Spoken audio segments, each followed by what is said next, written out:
queridos colegas, excelentísimos, todos amigos, bienvenidos a este seminario, el norte visto del sur, el sur visto desde el norte, enfoques geoestratégicos y postcoloniales. Es un simposio, seminario que ha sido organizado principalmente por la Universidad de Helsinki, por la Fundación Iberoamericana de Finlandia, Historians Without Borders, y Embajada de Finlandia, también los competencias, obviamente, y también los competencias, obviamente, y varios otros contrapartes y proyectos de investigación que funcionan con esto. Entonces, soy Parte, soy presidente de la Fundación Iberoamericana, que está atrás del Instituto Cultural de Madrid. Y solamente quiero dar una bienvenida y agradecer a Gonzalo Sanz aquí por el competencia, nos ha ayudado mucho, y también a Enfoques, y a Cecilia y Octubre del Instituto que han podido organizar este evento. Estamos un poco atrasados y esperamos a alguna gente de llegar. Por ello solamente quiero dar una bienvenida muy cordial para todos y invitar a las próximas personas a dar un pequeño discurso o bienvenida. Entonces invito a Tina Yortica, que es la directora de nuestro instituto. Tina, por favor. Gracias, Lucy. Buenos días a todos y todas, de mi parte también. Es un placer tenerlos todos en el Instituto de Iberoamericano de Finlandia. Allá para que se vean su... Es un placer para mí. Acabo de regresar de Sevilla, donde tuve mi primer evento en el teatro de maestranza. Teatro de maestranza, un teatro fenomenal. Y este seminario en Madrid es mi primer evento aquí en Madrid. Entonces, bienvenidos todos y sin más, deseo debates fructíferos. Muy bien, gracias. Y entonces seguiremos con la breve presentación. We have here with us Erkki Tuomioja, who is the chair or founder of the Historians Without Borders. Very interested in think tank. No, it's a think tank. It's an association in Finland, which has had quite a nice reputation, a lot of activities, and it's nice to have Erkki, who has really long experience in Finland foreign policy. So, Erkki, please. Thank you. First of all, my apologies for not speaking Spanish. I have studied a little Portuguese, which allows me to follow fluently what is said in Spanish, if not always understand. That's a right one. I'm very happy as Historians Without Borders to be a party to this event.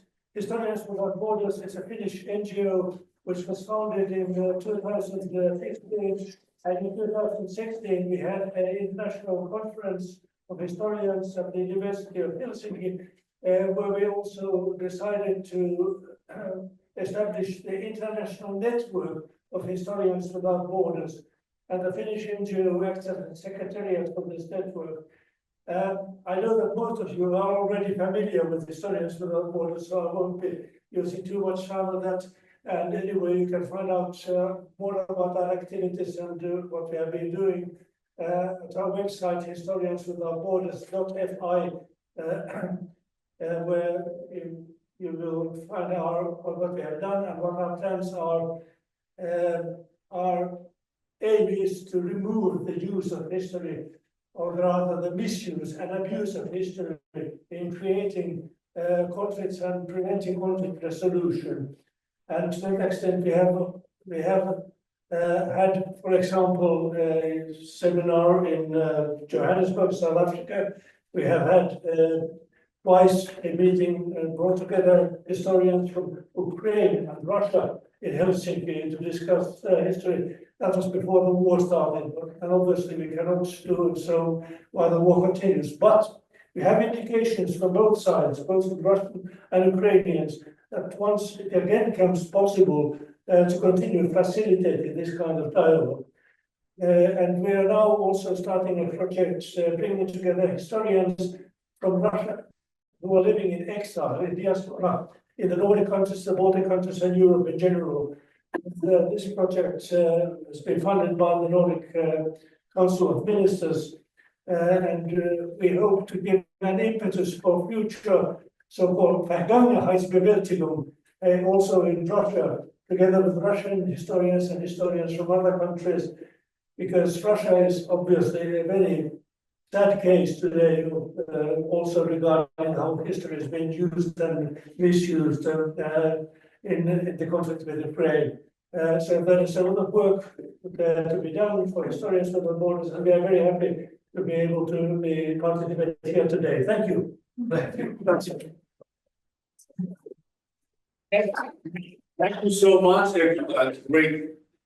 It's excellent to have you here because you have so big experience of being in foreign policy, and obviously you have been now been a very good friend of Madrid because it's the second time already this year that you are participating in this activity, the historians here. So thank you so much, and excelentísima. Embajadora, bienvenida. También entendimos que había problemas. Una cosa muy práctica que estoy dando también, que estamos grabando, está en Zoom. Bienvenidos, ahí veo como gente en Zoom, entonces se va a ser grabado esta actividad. Si está poco para todos los participantes, no lo vamos a poner aún, pero digamos puede ser que más tarde podamos mandar un link que toda la seminario se puede ver también después. Entonces, seguiremos con las breves presentaciones o palabras de bienvenida, y invito a Lola Herrero de la Universidad Complutense, que está con nosotros organizando este evento. Por favor, Lola.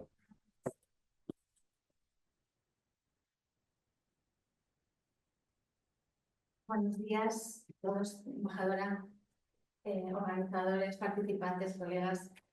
Bien, lo primero que tengo que hacer es excusar al decano de la Facultad de Geografía e Historia, que es quien salía en programa, Miguel Luque Talaván, porque desde el rectorado me han llamado para una reunión y no tenía más remedio que acudir, entonces he venido yo en representación de nuestra facultad, ¿no?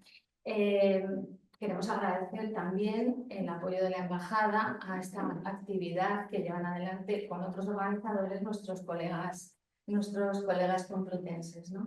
Y a la Fundación Iberoamericana, el Instituto, por acogernos y demás.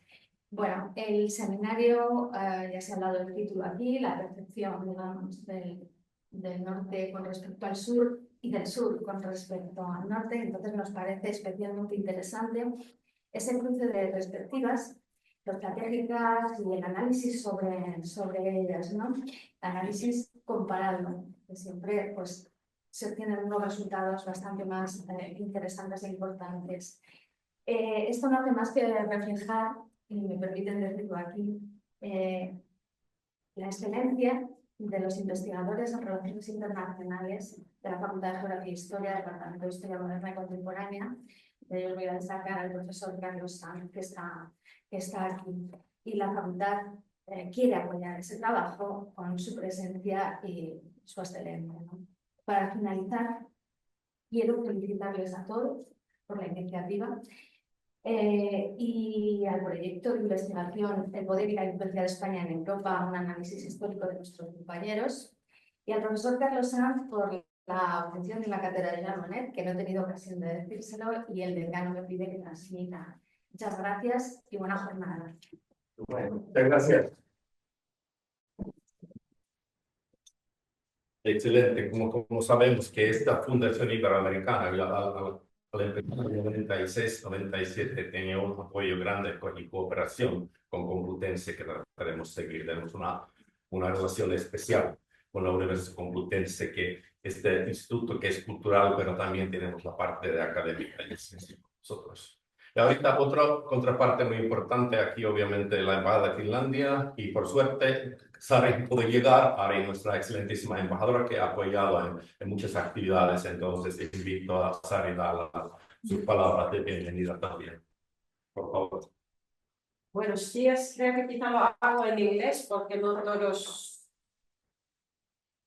entienden todo en español. Good morning, everybody. I'm really sorry that I came late, but it's the typical Madrid traffic that, of course, complicated the morning. I'm really happy to see you. There are lots of familiar faces. Either we have met personally, collaborated, or some commentators from Finnish television and radio, as we have among us, colleagues from Complutense, other colleagues that we have had the chance to meet during the last years to discuss history, to discuss geopolitics, to discuss the different choices in what comes to the security environment, the developing security environment, and the choices that countries have made, countries like Finland have made in the past years. I think the topic of the event organized by the University of Helsinki, Complutense, and the other collaborators, including the Institute, the Cultural Institute of Finland here in Madrid, the Instituto Iberoamericano, is really topical, it's really important. And I think what is really important with this event is that it's looked also from the point of history. I think we too often forget to look at the history or understand the history to understand what's happening now and what the decisions that we should take for the future. Minister Tuomioja has referred to the sad case of Russia, as they haven't really looked or honestly handled their history. They haven't recognized their history, and they haven't recognized let's say, the violence of the years of the Soviet Union and how that is the root for what's happening now. It's of course impossible to go forward with the constructive way for that nation and for Russia to be in a constructive and honest relationship with its neighbors and with international actors. So very important topic. I would also like to refer to an interesting connection during the last week to this event, talking about history. It's really important to understand and analyze and talk honestly about the history of any country. In Finland, we have had a very, I would say, also painful past in our civil war, how we have handled it, and how only 100 years after that civil war, I think that there was the moment where everybody could really actually talk about it from all points of view. And the 100 years of the civil war of Finland actually was the moment when all tools were taken into use to understand the history: theater, music, literature, history books, novels, etc. And I think it takes a lot of time to be able to talk honestly about the history of a country when it has affected also the later decades. The same is true for Spain. Last week I visited the small village of Azuara near Zaragoza. I was invited there because there's a local history club that have tried to understand what happened in Azuara in 1938. There was one of the fights, luchas, combates. Yeah. Fights of the civil war took place in that small battles. Yes. Sorry, I'm lost with the languages. So one of the battles of the Spanish Civil War took place in the small village of Azuara in March 1938. And there were 8 Finnish volunteers who were fighting on the Republican side that were killed in that battle.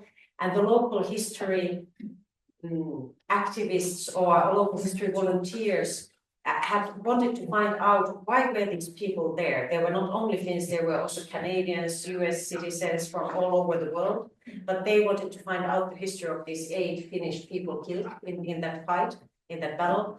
And they have even constructed a small exhibition of that battle and the history of these 8 Finnish volunteers. They have put a small plate in honor of these 8 Finnish people killed in the battle.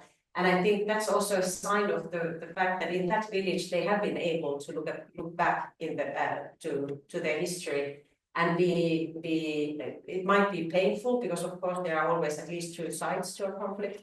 But I think that's the start of the wisdom for today. Sorry, I'm being a bit too long, but I think it's a nice kind of link to what you are talking today or what we are talking today. Also tomorrow I have the chance to participate in an event at the UK Embassy here in Madrid. They are organizing an event in honor of the 75th anniversary of NATO, and they wanted to have the Finnish perspective to that discussion because Finland is the second newest member of NATO, and I think it's really helpful to get this perspective or have the chance to talk about this perspective.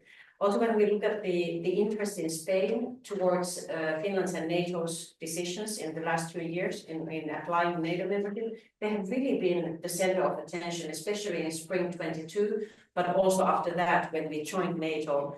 And we, of course, at the embassy have been really grateful for this interest and this attention, and we have been really happy to be able to participate in the conversation and shed light to the history of our NATO relationship and the facts that drew us to apply for the membership of NATO. So I think you today in this event, you are really in the core of what we should be talking about, the history and the present, how they are connected, and how we should use our understanding of the history to make good decisions for the future.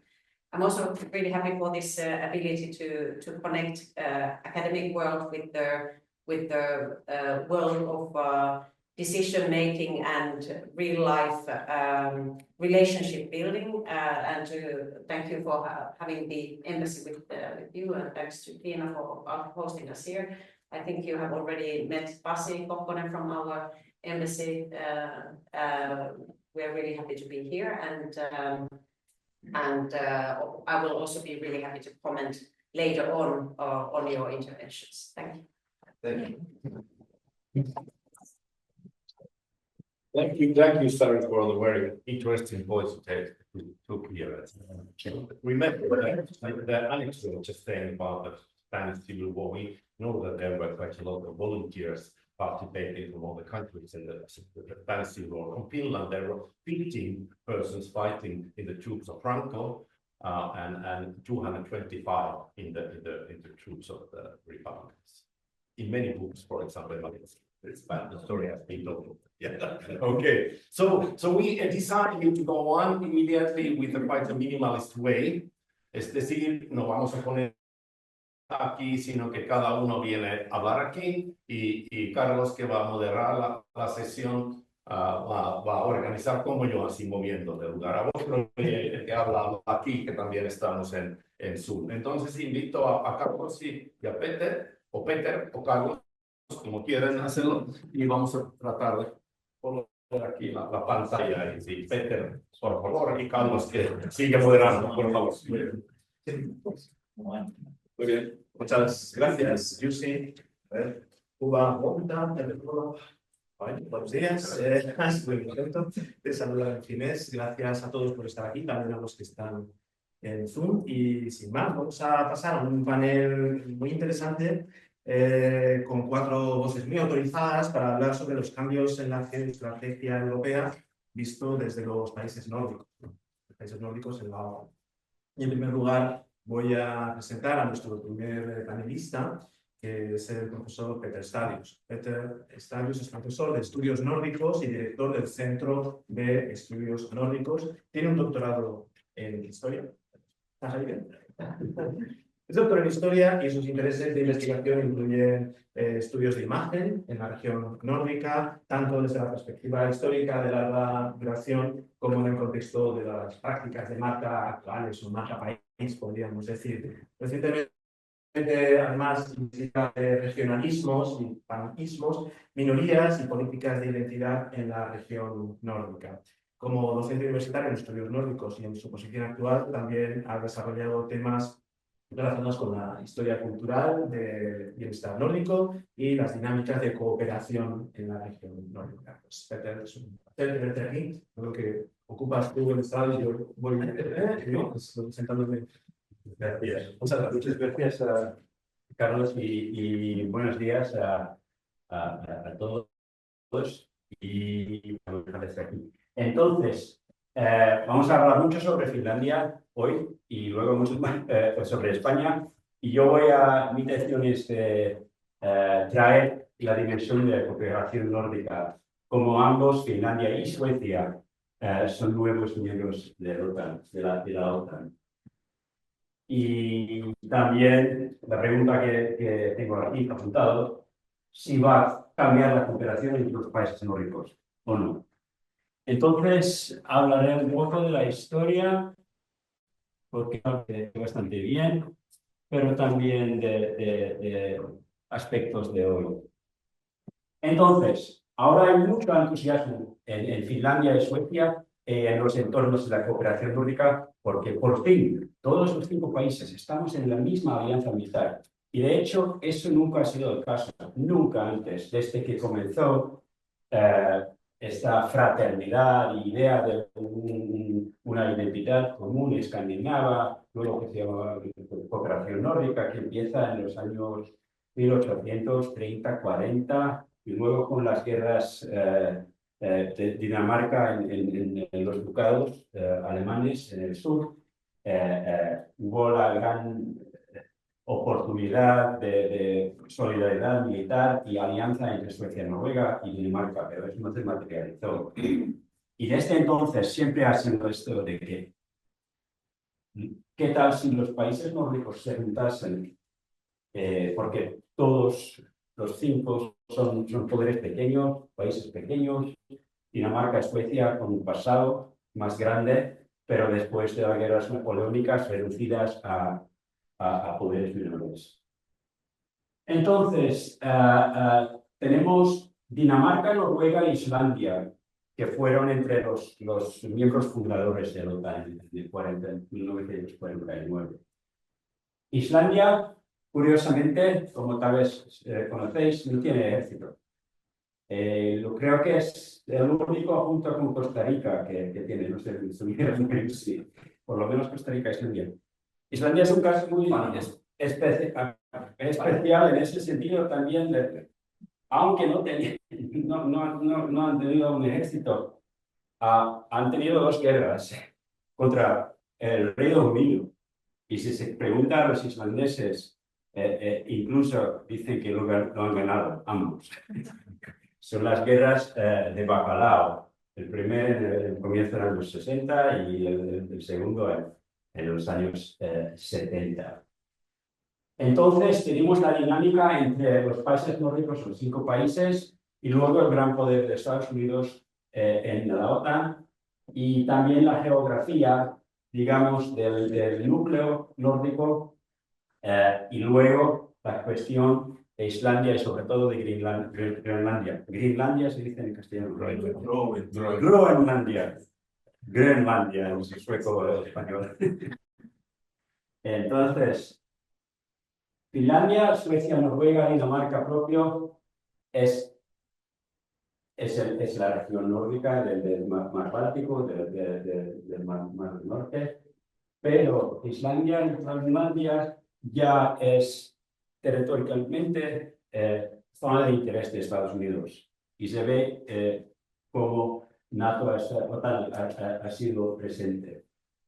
La línea GIUK, Greenland, Iceland, UK, fue muy importante, sigue siendo importante según lo que puedo entender, soy especialista de operaciones militares y ese tipo de cosas, pero en Islandia se fundó un base aéreo, el base militar de Keflavik, que fue ser en 51, fue cerrado en 2006, y en Groenlandia, que es más importante, tal vez, bueno, ambos, ya en los comienzos de los años 50 se estableció en el norte de Groenlandia, el Octubre Air Base, que todavía sigue ahí.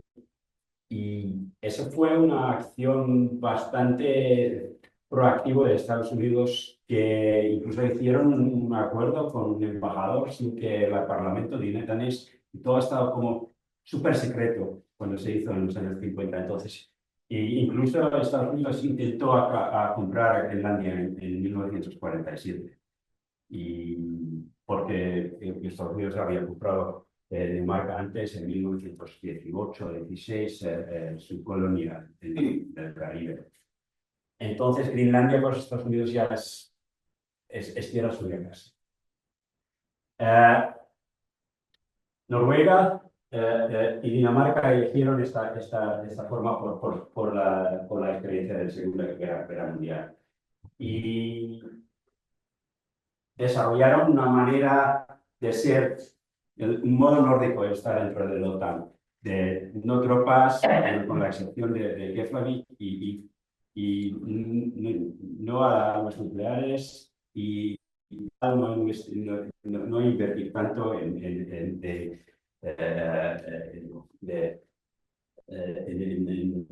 los presupuestos militares. Entonces, mezclando este tipo de papel que tienen los países nórdicos en la comunidad internacional. Algo cambia en los años 90 y en 2003 Dinamarca entra en la coalición con el Reino Unido, Estados Unidos, en la Segunda Guerra del Golfo, que fue un cambio bastante radical y simbólico de muchas maneras contra lo que se normalmente pensaba que era el modelo de los países nórdicos. Entonces, eso ha sido lo que pasó más o menos durante la Guerra Fría. Pero si miramos a la cooperación nórdica y la cuestión de la defensa, la cooperación nórdica está basada oficialmente en 1952. Si comparamos luego el Consejo de Ministros, que es parecido a la Comisión Europea, y el Consejo Nórdico es como el Parlamento. Bueno, no son, hay diferencias. El Consejo Nórdico se junta una vez al año, pues durante una semana, y no hay elecciones directas como para el Parlamento Europeo, sino una proporción, una cuota de cada Parlamento nacional son elegidos para ser representantes de cada. Bueno, yo creo que he estado no sé cuántos años, pues más en nuevos, ya sean desde los años 70 hasta presidente dos veces. Así que, entonces, durante la Guerra Fría, en el Consejo Nórdico no se hablaba de temas de defensa, de temas militares, no se podía, porque en fin, para que Finlandia pudiera ser miembro, eso era un tabú total. Y eso ha cambiado con gran diferencia ahora. Empecé para decir que nunca, los países nórdicos nunca han conseguido tener una gran experiencia militar. Y tiene su historia. En 1937, con la situación agravándose en Europa, sobre todo por Alemania, los suecos, el gobierno sueco propone una alianza militar. Pero los noruegos, que siempre han tenido sus sospechas por esto, porque tienen como una relación complicada un poco con Dinamarca, sobre todo con Suecia, por el pasado de estar en una unión que estaba un poco desigual realmente, y los noruegos siempre un poquito cautelosos. Y el ministro de Asuntos Exteriores, Altan Kolt, entonces, que era un historiador también, dijo algo muy sencillo, que sería mucho más fácil hacer una alianza si tuviéramos solo un enemigo, no dos. Y la Segunda Guerra Mundial fue un gran... se mostró ese problema. Y ahora la situación es diferente, porque la relación entre Dinamarca y Alemania no tiene nada que ver de lo que pasó antes, en tiempos anteriores, y Noruega tampoco. Entonces, luego, después de la Segunda Guerra Mundial, del catástrofe, fracaso de cooperación nórdica, hay un nuevo intento por parte del gobierno sueco, y Noruega y Dinamarca optan por OTAN porque no creen en la potencia de Suecia. Y Suecia se queda neutral junto con Finlandia, que era muy importante para Finlandia, porque si Suecia hubiera entrado en OTAN, nuestra relación con la Unión Soviética y la presión desde el este hubiera sido más grande. Eso creo bastante claro. El Tratado de Amistad, Cooperación y Asistencia Mutua con la Unión Soviética. Ya en la Primera Guerra Mundial también Suecia, Noruega y Dinamarca había... los tres reyes se vieron en Malmö, en el sur de Suecia, antigua tierra danesa, y hicieron una proclamación de neutralidad en conjunto. Y Y eso fue como el comienzo de algo nuevo, la cooperación nórdica. Que al diferencia de la herencia del pannacionalismo del siglo XIX, el escandinavismo, no tenía ese ímpetus de integración, sino de cooperación entre países cuyas independencias se respetan. Entonces, tenemos el nivel nacional. La cooperación nórdica, del principio central es el no de respetar la soberanidad de cada país miembro. Entonces, no es un proyecto de integración profundo. Y la nacional siempre viene primero. Si es Finlandia. En Finlandia, los nórdicos sirve como una referencia. Es como una referencia hacia dónde ir, por ejemplo, en varios temas políticos. Suecia es una amplificación de Suecia. Y Noruega tiene digamos, dinamismo de primero Noruega, segundo Noruega, tercero tal vez el nórdico. Entonces, la cooperación tiene, a veces, no ha sido muy, digamos, eficaz o visto como importante, como en los años 90, que la integración europea era más importante. Entonces, a veces ha sido como la política dura, a veces ha sido blanda es mantener esas redes, esas amistades, esas instituciones. Tal vez no tienen gran relevancia, como el Consejo Nórdico no pasa leyes, solo da recomendaciones, a diferencia de la parlamentaria europea. Entonces podemos también hacer una abstracción de factores centripetales y centrifugales. Centrifugales como el nacionalismo, integración europea. Generalmente cuando las cosas van bien, no hace falta. Pero ahora estamos en términos de seguridad en una época de centripetal. Entonces, ahora hay una amenaza y con las redes, los contactos, con la institución existente, es fácil activar eso ahora. No es una alianza militar. La alianza militar de OTAN es bueno, Estados Unidos central y muchos más países. Pero, ¿qué va a pasar ya a nivel operacional? Noruega, Suecia, Finlandia ya están practicando. Y es bastante fácil cooperar, porque existen muchas tradiciones. Y entonces, creo que la cooperación nórdica, por ejemplo, ahora los ministros de defensa y ministros de exteriores, primero con la COVID y ahora con esto, con la guerra de Ucrania, hemos vuelto hacia el hard politics. Ya se puede tomar el teléfono y llamar y tener sus contactos que han sido un poco perdidos los últimos años. Entonces, para finalizar, la comunicación de más alto nivel se ha intensificado y estamos en una época de centripetal para cooperación nórdica y con temas de defensa y seguridad que una situación nueva. No tenemos una alianza nórdica, pero mucho ha cambiado.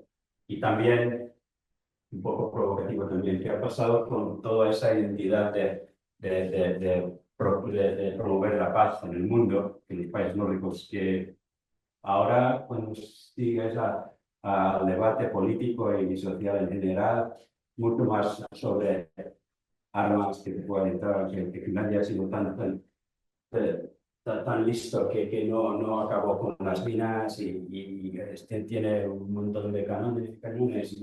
Está bien, pero ese discurso público también de momento ha cambiado y bueno, no es una enigma porque es así. Lo que pasó en febrero de 2022, eso fue un cambio radical y esa época en que vivimos ahora. Bueno, espero que intentado contribuir de alguna manera sobre la dimensión nórdica. Muchas gracias.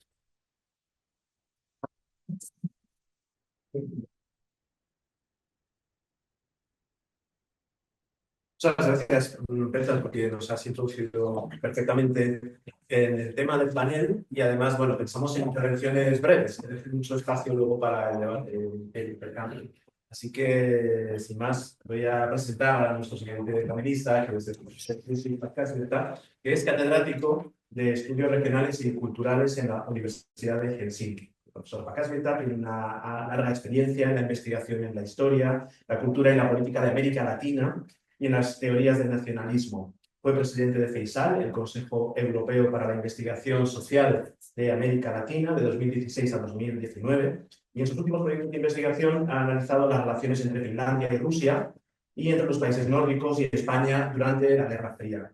Ha escrito y editado 15 monografías y ha publicado más de 100 artículos científicos en revistas académicas internacionales. Sus otros intereses de investigación son las metodologías interdisciplinarias, los conflictos ambientales y la cultura de las redes sociales. Muchas gracias. Cuando quieres. Bueno, muchísimas gracias, Carlos. Y yo voy a hacer un poco más aburrido que Peter, porque decidió de escribir una como ponencia, una charla, que no voy a hablar libremente, pocas veces lo hago, pero quería hacerlo para cumplir, tenía un texto hecho. Voy a hablar de la neutralidad, de la Guerra Fría, cómo Finlandia está a la neutralidad y cómo la ruta de Finlandia hacia la Unión Europea y la OTAN. Primero, el significado de neutralidad es controvertido y se ha utilizado de diversas maneras en diferentes contextos históricos y políticos. Originalmente, la neutralidad se interpreta como un término legal que hacía referencia a la no participación de un Estado en una guerra entre otros Estados. En el periodo posterior de 45 fue reemplazada por una noción más política de neutralidad, entendida como la no participación y la imparcialidad de los conflictos internacionales en general, en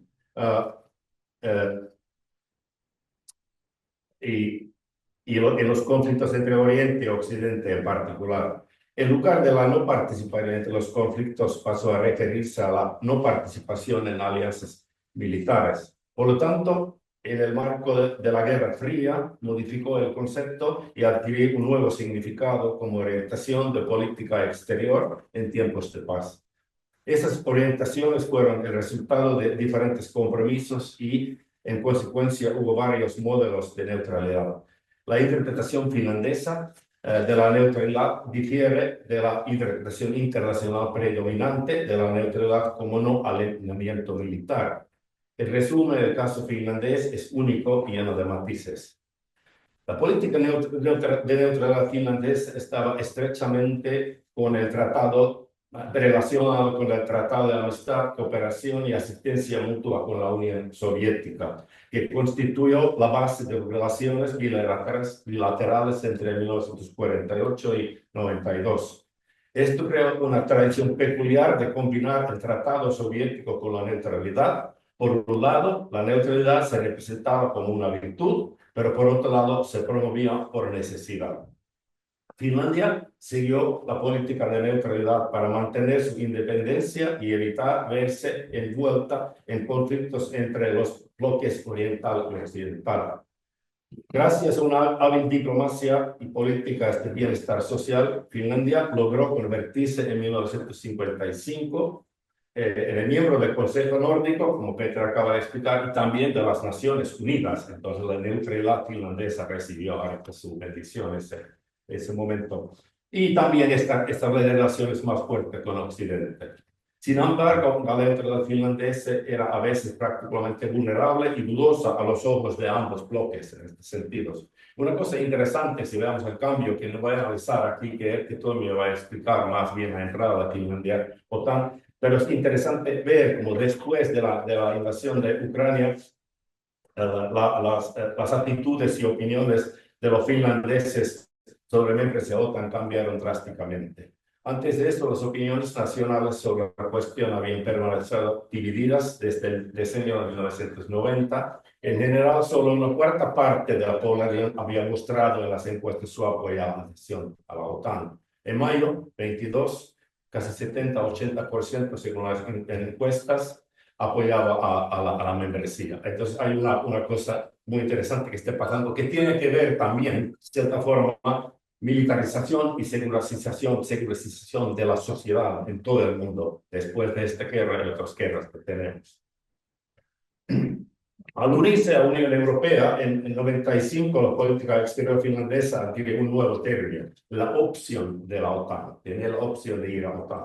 El programa gubernamental de Paavo Lipponen en 95 declaraba que Finlandia contribuía mejor al desarrollo estable del norte de Europa en las condiciones actuales si permanecía al margen de las alianzas militares y mantenía una defensa independiente.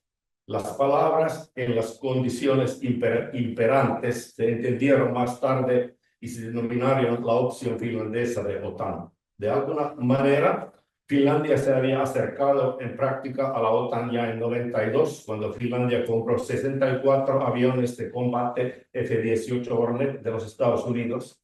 En 94, Finlandia se unió al programa Alianza para Paz de la OTAN.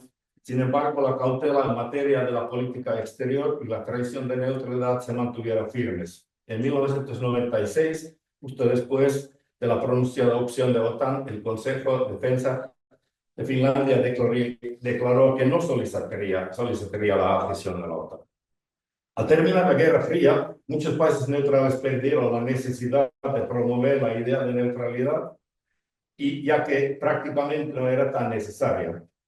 Especialmente para Finlandia, ya no era absolutamente inevitable construir la identidad nacional en torno a la neutralidad, porque la integración europea y los cambios en Rusia abrieron un marco mejor. La Unión Europea empezó a parecer más atractiva también para los países tradicionalmente neutrales como Suecia y Austria, y la europeización horizontal fortaleció los valores europeos comunes y de la nueva identidad colectiva. En términos históricos, la base de la línea política de seguridad de Finlandia parece clara y sin cambios. La neutralidad ha sido útil en varios periodos de diferentes maneras. Aquí podemos diferenciar claramente entre factores externos e internos. En resumen, la política exterior y seguridad finlandesa se ha definido en torno a 3 pilares. Primero, relación con Rusia, obviamente. Segundo, la capacidad de defensa y la soberanía propias. Y tercero, relación con Occidente, incluidos especialmente los países nórdicos. Si un pilar se rompe, debe ser compensado por otro. El camino de Finlandia hacia la neutralidad y desde la neutralidad ha puesto de manifiesto claramente esos pilares. Cuando el Imperio ruso se derrumbó en 1917, Finlandia se independizó, se dedicó primero a la política de defensa del Báltico durante 10 años y adoptó la neutralidad. En 39 y 44, la capacidad de defensa de Finlandia fue puesta a prueba en gran medida y la relación con la Unión Soviética tenía que ser gestionada de una nueva forma totalmente diferente, como sabemos. Durante la Guerra Fría, la relación con Occidente y los demás países nórdicos se fue desarrollando paso a paso. Tras la Guerra Fría, todos los 3 pilares se mantuvieron en cierto equilibrio. En 2014, ya especialmente en 2022, cuando Rusia inició su ataque contra Ucrania, el pilar ruso dejó de existir otra vez. Ahora Finlandia no opta por la neutralidad y parece que el valor de neutralidad en Finlandia es bastante débil en las próximas décadas. Las historias de violencia y las imágenes de amenazas basadas en las relaciones entre Finlandia y el otro, es decir, Rusia, siempre han desempeñado un papel en las narrativas nacionales finlandesas.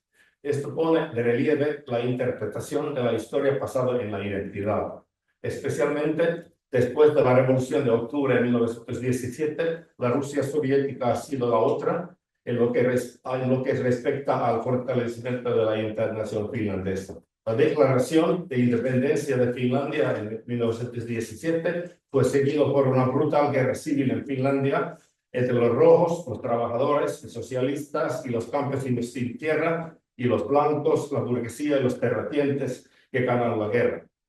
Si bien el Estado blanco fuertemente antisocialista equiparaba a los rusos con los comunistas, muchos viejos estereotipos negativos sobre Rusia y los rusos se fortalecieron de una nueva manera ideológica y las relaciones entre las naciones siguieron siendo muy tensas. Durante el periodo de entreguerras, la Rusia soviética fue percibida naturalmente como una amenaza existencial, ya que los principales líderes de los rojos finlandeses habían escapado allí a Rusia soviética y la opinión generalizada era que se necesitaba ayuda externa para contrarrestar el poder soviético. Al comienzo de la Segunda Guerra Mundial, los países nórdicos declararon su neutralidad, pero solo Suecia se salvó de verse arrastrada a la guerra. En noviembre de 1939, la Unión Soviética atacó a Finlandia poco después de que Stalin y Hitler acordaron un pacto para dividir las zonas fronterizas vecinas. Durante la guerra, Finlandia libró primero de invierno separada contra la Unión Soviética, seguido de una guerra de continuación como cobeligerante con Alemania.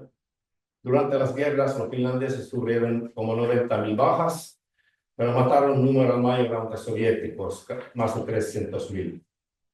En el Tratado de Paz de 1944, Finlandia perdió más de 10% de su territorio y población de antes de la guerra, incluido la principal ciudad de Viborgo, segunda ciudad de Finlandia a manos de la Unión Soviética. Evidentemente, la neutralidad finlandesa era esencialmente diferente de la Austria, Suecia y Suiza. Finlandia mantuvo con equilibrio entre dos vertientes, su política oriental y su política de neutralidad. Por lo tanto, el espacio de neutralidad finlandesa también varió durante las tensiones de la Guerra Fría. Finlandia necesitaba su capacidad de adaptarse a las crisis actuales. Por el contrario, la Suecia neutral condenó activamente a ambas superpotencias en una crisis internacional, mientras que Finlandia evitó tales críticas, normalmente. La neutralidad finlandesa, después de la Segunda Guerra Mundial, y especialmente desde la década de 1960, se ha denominado como neutralidad activa. Se trata de un concepto de política exterior construido bajo el liderazgo del presidente Urho Kekkonen y el intento abrir más márgenes de acción, desarrollando la neutralidad más cautelosa de su predecesor presidente Paasikivi tras la Segunda Guerra Mundial.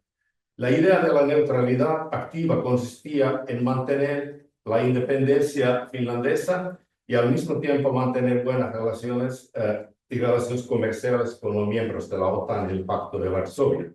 La doctrina Paasikivi-Kekkonen hacía hincapié en los hechos geográficos, las relaciones pragmáticas y buena comunicación con la Unión Soviética, buscando la coexistencia pacífica de los países capitalistas y socialistas.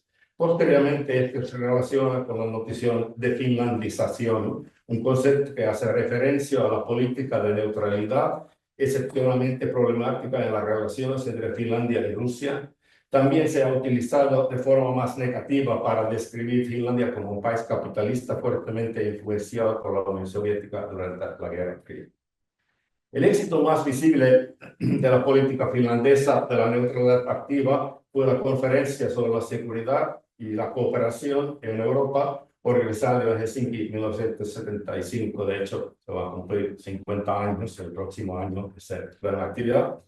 Esta reunión política de alto nivel no tuvo la fuerza de un tratado, pero creó una atmósfera de distensión en el mundo de la Guerra Fría, al tiempo que reconoció los límites de la Europa de posguerra y estableció un mecanismo para minimizar las tensiones políticas y militares entre Oriente y Occidente y tratar los derechos humanos en el bloque socialista.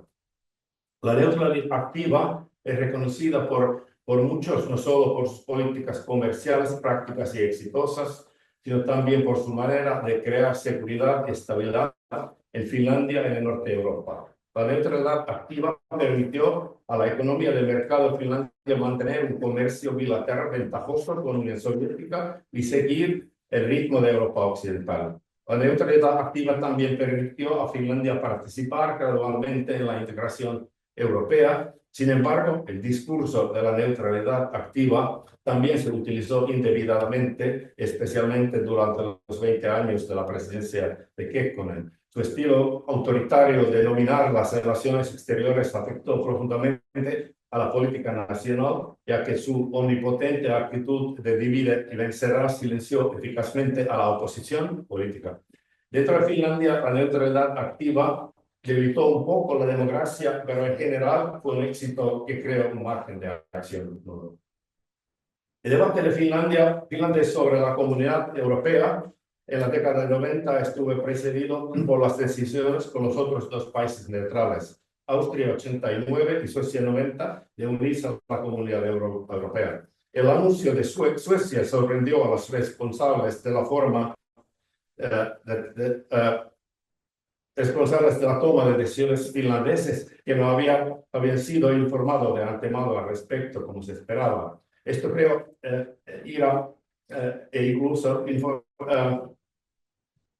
incluso una mentalidad de crisis entre los políticos, cierto tipo de crisis. Durante la Guerra Fría, Finlandia estaba ansiosa por buscar una posición internacional similar a la de la Suecia y vio que sus destinos estaban interrelacionados. A nivel nacional, los partidos políticos seguían divididos en cuanto al número de miembros y muchos partidos tenían oponentes activos y visibles en sus filas. Curiosamente, la crítica incluyó el argumento de que Finlandia perdería su propia y exitosa manera de practicar la neutralidad. El nuevo gobierno finlandés en 91, dirigido por Espoo, adoptó una actitud más flexible con respecto a la integración de la Comunidad Europea. Esto ocurrió a pesar de desacuerdos sobre el tema en el seno de su propio partido, Partido Centro. En general, las fuerzas orientadas a la integración adquirieron más influencia en la sociedad y en febrero de 92 el presidente Mauno Koivisto anunció la intención del gobierno finlandés de solicitar a la adhesión a la Unión Europea en octubre de 94, cuando se organizó el referéndum consultivo. El 57% de los votantes adoptó por la adhesión. En enero de 95, Finlandia pasó a ser miembro de la Unión Europea y ahora estaba alienado políticamente. La opinión finlandesa era que su neutralidad había terminado oficialmente en ese momento. El desarrollo finlandés también se había considerado como una continuidad natural desde la neutralidad hasta Occidente liberal.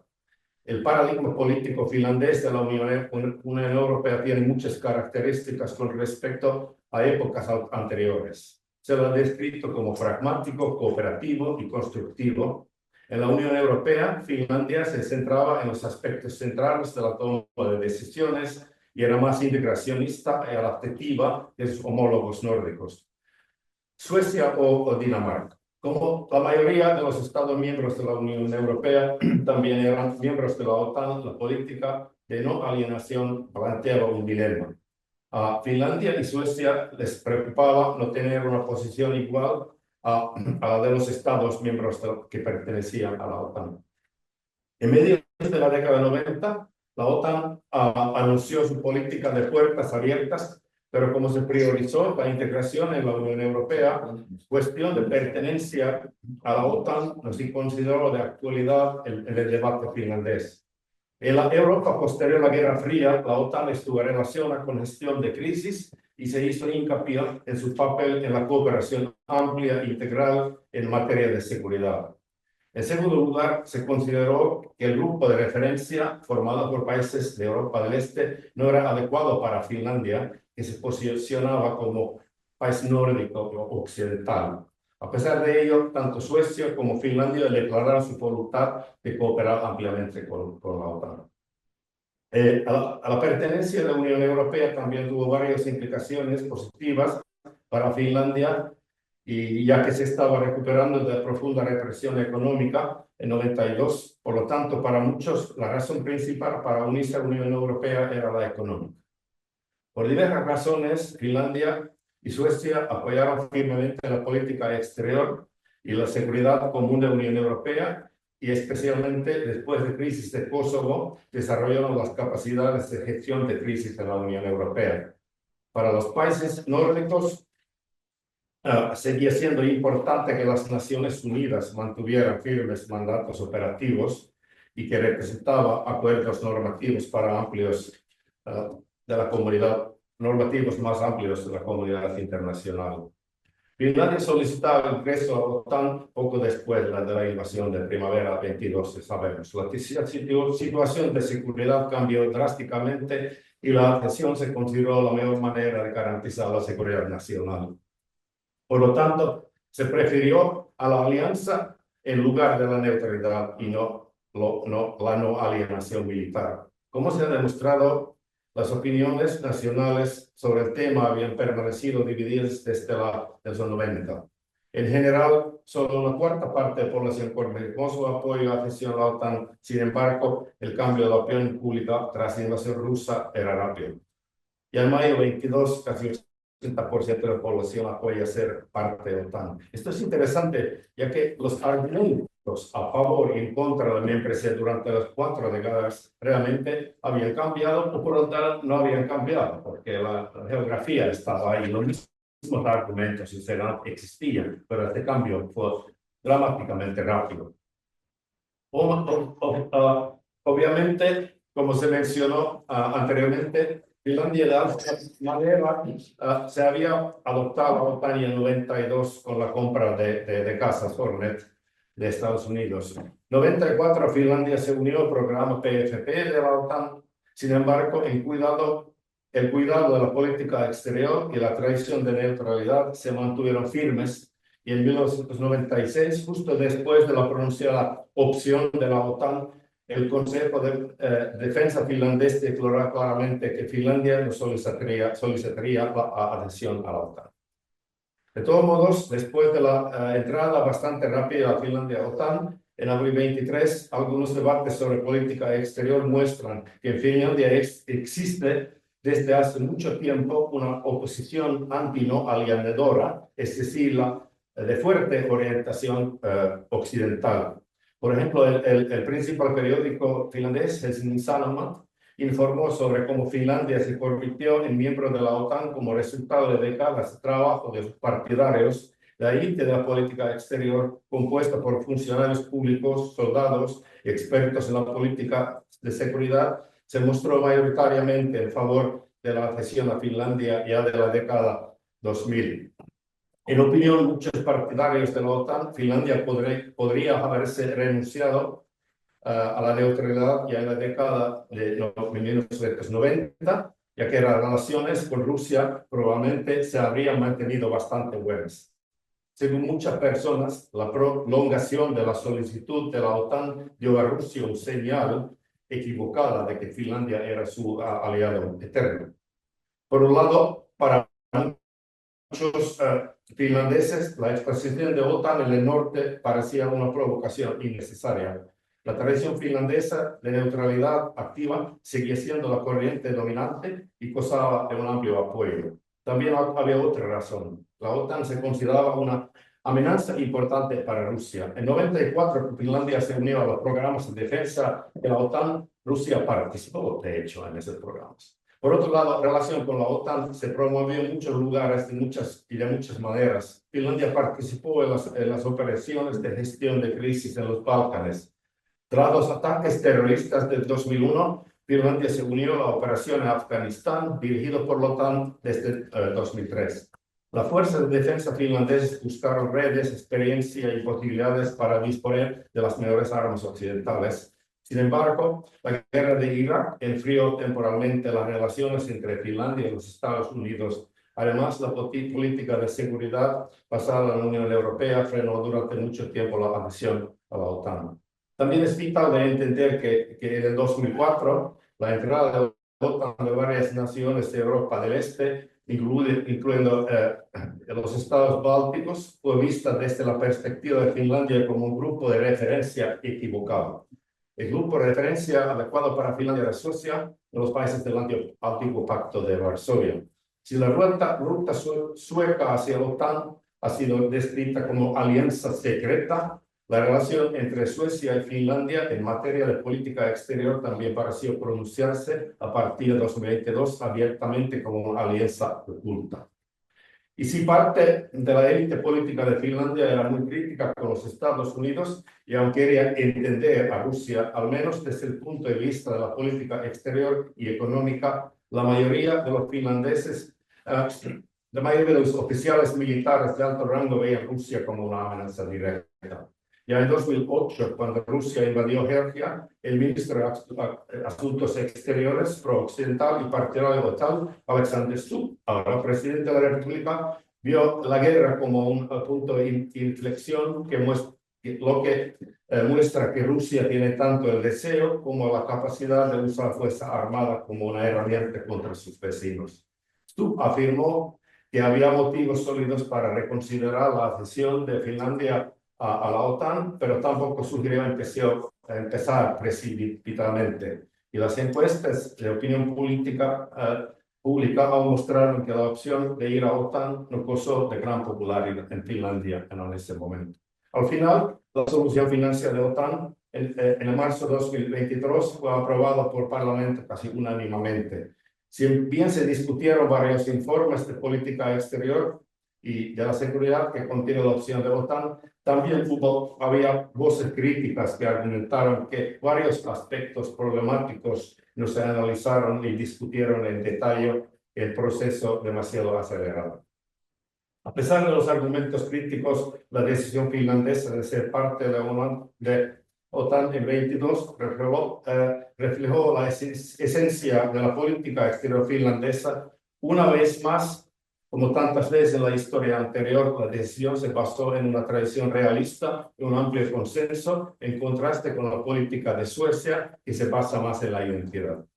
Al mismo tiempo, es importante hacer hincapié en que tanto en Finlandia como en Suecia, el aspecto militar de la neutralidad prevaleció sobre el político. La comprensión tradicional de la neutralidad se rompió porque la dimensión militar ahora definía otras políticas. Pero ya voy haciendo las conclusiones, que estoy con el extra tiempo. Pero, entonces, diversos factores externos e internos han dado forma la posición de Finlandia como un estado neutral y su modelo de interpretación de la neutralidad es único. Como hemos argumentado, la política exterior y la seguridad finlandesa se basa en esos tres pilares: relaciones con Rusia, la capacidad de defensa y soberanía propias y la relación con Occidente.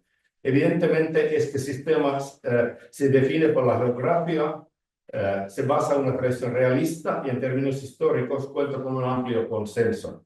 La República Finlandesa independiente adoptó la neutralidad y examinó por primera vez la política de defensa del Báltico durante las décadas de 1920 y 30.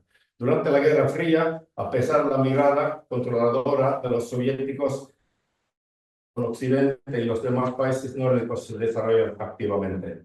Tras la Guerra Fría, todos los pilares de las relaciones internacionales de Finlandia se mantuvieron en cierto equilibrio y de acuerdo con la política de seguridad de la Unión Europea. Se trataba de un nuevo tipo de postneutralidad. En 22 hubo que pensar por completo el pilar ruso. Finlandia se despidió definitivamente de su trauca tradición de neutralidad y se convirtió en una de las regiones más orientales del occidente y de OTAN.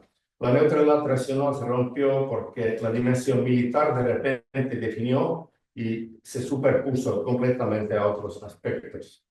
La singularidad de la neutralidad finlandesa no solo basa en la preferencia estatal voluntaria, sino que está impulsada de gran medida por necesidades externas y estructurales. La neutralidad finlandesa siempre fue bastante vulnerable, como sospechaban ambos bloques, pero por diferentes motivos. Es evidente que las pretensiones finlandesas sobre la neutralidad han tenido connotaciones tanto positivas como negativas a lo largo de la historia, pero por un lado, la neutralidad ha obstaculizado una política exterior más activa y ha exigido adaptación y flexibilidad. Por lo tanto, la posición neutra, especialmente junto con los demás estos nórdicos, ha reforzado la visibilidad y el estatus de Finlandia a nivel multilateral.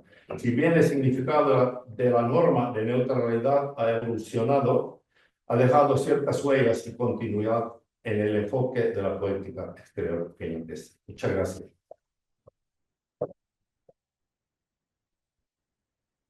Bueno, muchas gracias, Luis. La verdad es que nos has contextualizado también muy bien el largo camino, ¿no?, de Suecia, de Finlandia hasta la situación actual, y nos sirve tu presentación para pasar a la siguiente, la del profesor Teivo Teivainen, que es catedrático de Política Mundial en la Universidad de Helsinki. Es presidente de la Comisión Nacional de UNESCO y tiene en su haber premios como el premio Hopkins de American Sociological Association o el premio Sen Award de Yale University. El profesor Teivainen es obviamente reconocido como un referente en el estudio de las relaciones internacionales y la teoría política, y en particular en las intersecciones entre la política global, la economía y los derechos humanos, con un enfoque particular en las dinámicas de poder, la democracia en contextos nacionales e internacionales. Y especialmente ha desarrollado un gran interés por América Latina, ha trabajado extensamente en la región y ha vivido en muchos países latinoamericanos, contribuyendo al análisis de los movimientos sociales y la geopolítica en el contexto del sur global. Para terminar, quiero destacar 3 libros suyos, publicados todos ellos en español, los titulados Un dólar, un voto, economicismo transnacional en el Perú, Democracia global, escrito con Heikki Patomäki, y Pedagogía del poder global. Quieras, Teivo, muchas gracias. Tienes el estado. Les decir que Teivo que no se trata de... ¿Esto? No, Perfecto. Powerless. Muchas gracias, Carlos. Interesantes las presentaciones anteriores. Y de alguna manera quizás sigo de donde nos dejó Jussi. En eso, como dijo Jussi, vino lo militar se superpuso, no sé si tan completamente, pero de una manera importante en la política finlandesa. Y voy a hablar del impacto de OTAN, o más bien de la entrada de Finlandia en OTAN, sobre derechos humanos, Estado de Derecho y respeto a tratados internacionales.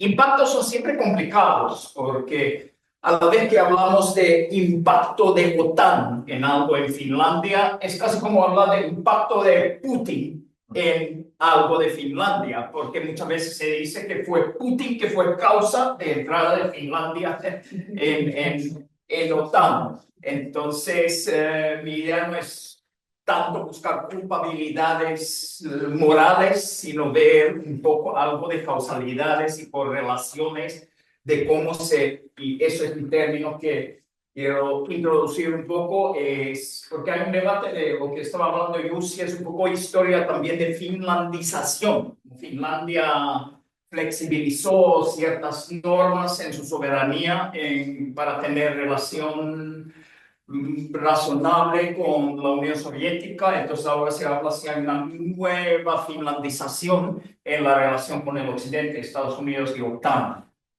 El debate no es muy fértil, finlandización quizás es un término histórico, entonces yo hablo de flexibilización de ciertas normas. Y el impacto de OTAN sobre eso, no voy a hablar tanto de impacto de largo plazo, sino más bien impacto en el momento de la transición. ¿Qué hay que hacer para entrar a OTAN? ¿Hasta qué punto deberíamos flexibilizar algunos principios de Finlandia en cuanto a Estado de Derecho, respeto a tratados internacionales y derechos humanos para poder entrar en OTAN? Y luego para desarrollar esa nueva cultura militarizada y securitizada de Finlandia que supuestamente se necesita en ese contexto militarizado mundial ahora. Un ejemplo de eso y una sorpresa para muchos en Finlandia, ya se supone que Finlandia estaba tan listo para entrar en OTAN, era como que solo enchufas tu equipamiento y ya estamos, ya todos los preparativos, aviones de guerra, todo eso, compatibilidad con OTAN en muchas partes ya estaba. Y luego viene la sorpresa, Turquía. Turquía dice, no, no es tan fácil. Necesitan acuerdo de todos y yo, presidente Erdogan, digo que no es tan fácil. Vamos a ver, vamos a ver. Y ahí está el tema de Suecia y Finlandia. Quizá más Suecia, como en Suecia hay mucho más refugiados de Turquía, mucho más kurdos hasta en el Parlamento y mucho más impacto de eso. Puede ser, y en Finlandia muchos piensan que Finlandia llegó a ser como un daño colateral en un debate entre Suecia y Turquía. Igual, luego llegamos a un momento donde Finlandia y Suecia firman un acuerdo tripartita con Turquía. Se habló, ahí hay todo un debate, se habló del memorándum, pero por lo menos juristas más destacados de derecho internacional, Finlandia no es un acuerdo entre estados, o sea, no se puede ningunear el estatus de ese acuerdo.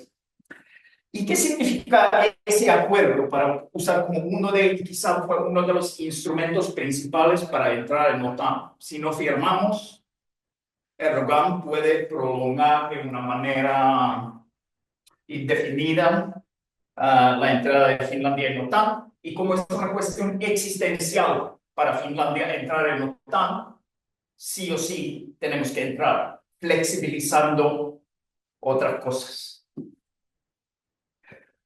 Algo interesante de ese acuerdo también es que, de alguna manera, que yo estoy hablando de flexibilización de derechos y de respeto a tratados y acuerdos internacionales, las cosas son complicadas. Por ejemplo, si ese es un acuerdo internacional, pero no es necesariamente bueno para Estado de Derecho. Más bien, uno podría argumentar que ese acuerdo es nocivo para Estado de Derecho, entonces no respetar ese acuerdo sería bueno para Estado de Derecho en Finlandia, o sea, solo para no dejar la impresión que siempre hay que respetar tratados internacionales o que siempre eso es bueno para este Estado de Derecho en Finlandia.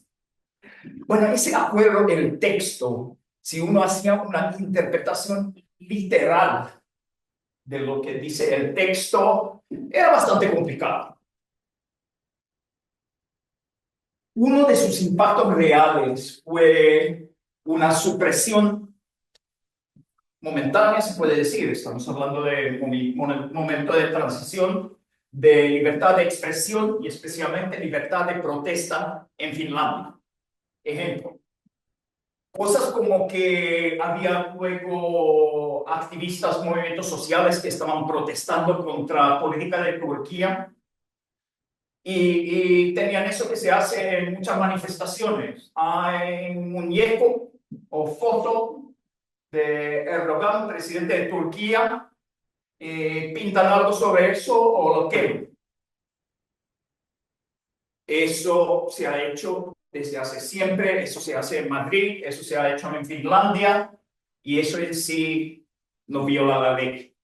Pero en este momento, policía de Finlandia viene y hubo un caso, un detallito, puede ser en cosas tan importantes como entrar en OTAN, pero un ejemplo de la flexibilización cotidiana es que luego viene policía y quita fotos o muñecos de Erdogan pensando que van a hacer injuria. Y luego viene un debate. Y todavía sigue ilegalmente, es muy interesante, porque resulta que policía misma hace un anuncio a la policía que van a haber un intento de cometer crimen de injuria y por eso para prevenir eso hay que sacar las cosas que representan a Erdogan.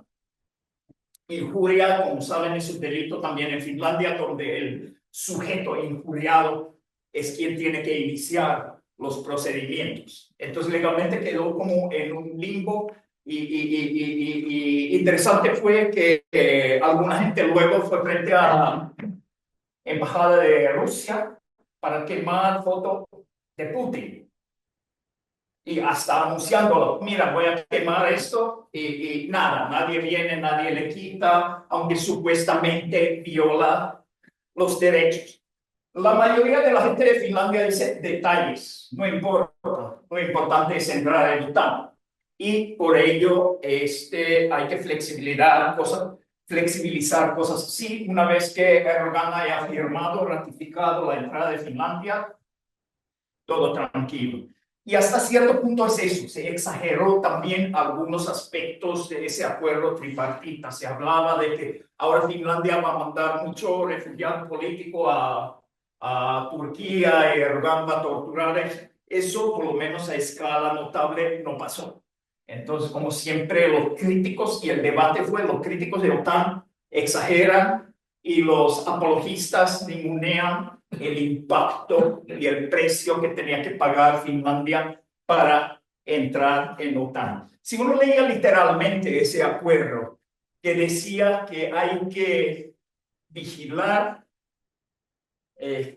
prevenir e impedir financiamiento y acción de no solo de grupos como PKK o Gülen de Turquía, pero todos inspirados por ellos, así era textualmente. Entonces yo me acuerdo, yo escribí en Helsingin Sanomat, el diario principal de Finlandia, que por ejemplo si yo en la clase hablo, de vez en cuando hablo de confederalismo democrático, que es un concepto que es directamente inspirado por esas tendencias, que es interesante en teorías democráticas y todo eso, para pensar en un cosmopolita y todo eso. Entonces ahora significaría, si leemos literalmente, que la policía tiene que escuchar a mí, me tiene que poner vigilancia estricta y financiamiento para cualquier grupo de inmigrantes que sea de alguna manera inspirada, no solo miembro ni nada, inspirada. Y eso fue una palabra interesante en eso. Además decía, Finlandia afirmó que no vamos a dejar que libertad de expresión en Finlandia sea usada en contra de seguridad de Turquía. Imaginen firmar algo así, que no vamos a dejar que libertad de expresión en Finlandia sea usada en contra de seguridad de Rusia o seguridad de Chile. Eso sonaría como que, ¿cómo puede alguien decir algo tan vergonzoso? Pero como era sobre Turquía y era lo necesario para entrar en OTAN, fue aceptado. Y yo no estoy diciendo acá, por si acaso, que no debería haber sido aceptado. Son dilemas, son los precios que hay que pagar y depende de cada uno de si el precio es alto, si el precio vale la pena. Un problema en el debate finlandés es que en el ambiente tan grande, con el cambio que yo sí describió en la mentalidad finlandesa, como casi todos están a favor de la necesidad de entrar en OTAN, fue tan ninguneado ese lado que fue un tema que luego historiadores del futuro de Finlandia seguramente van a analizar con más detalle. También decía que antes Finlandia había tenido restricciones de venta de armas a Turquía. Obviamente parte de acuerdo era que esas restricciones a base de derechos humanos ya dejamos de lado. De un lado, obvio, es un nuevo aliado, OTAN. Y a la vez es obvio que significa poner en segundo lado restricciones a base de derechos humanos en la política exterior de Finlandia. Bueno, en el contexto de la transición y la nueva securitización o militarización de la cultura política de Finlandia, un ejemplo reciente donde esa flexibilización fue quizá más obvia y más debatida fue una ley de frontera que se hizo en el Parlamento finlandés este año.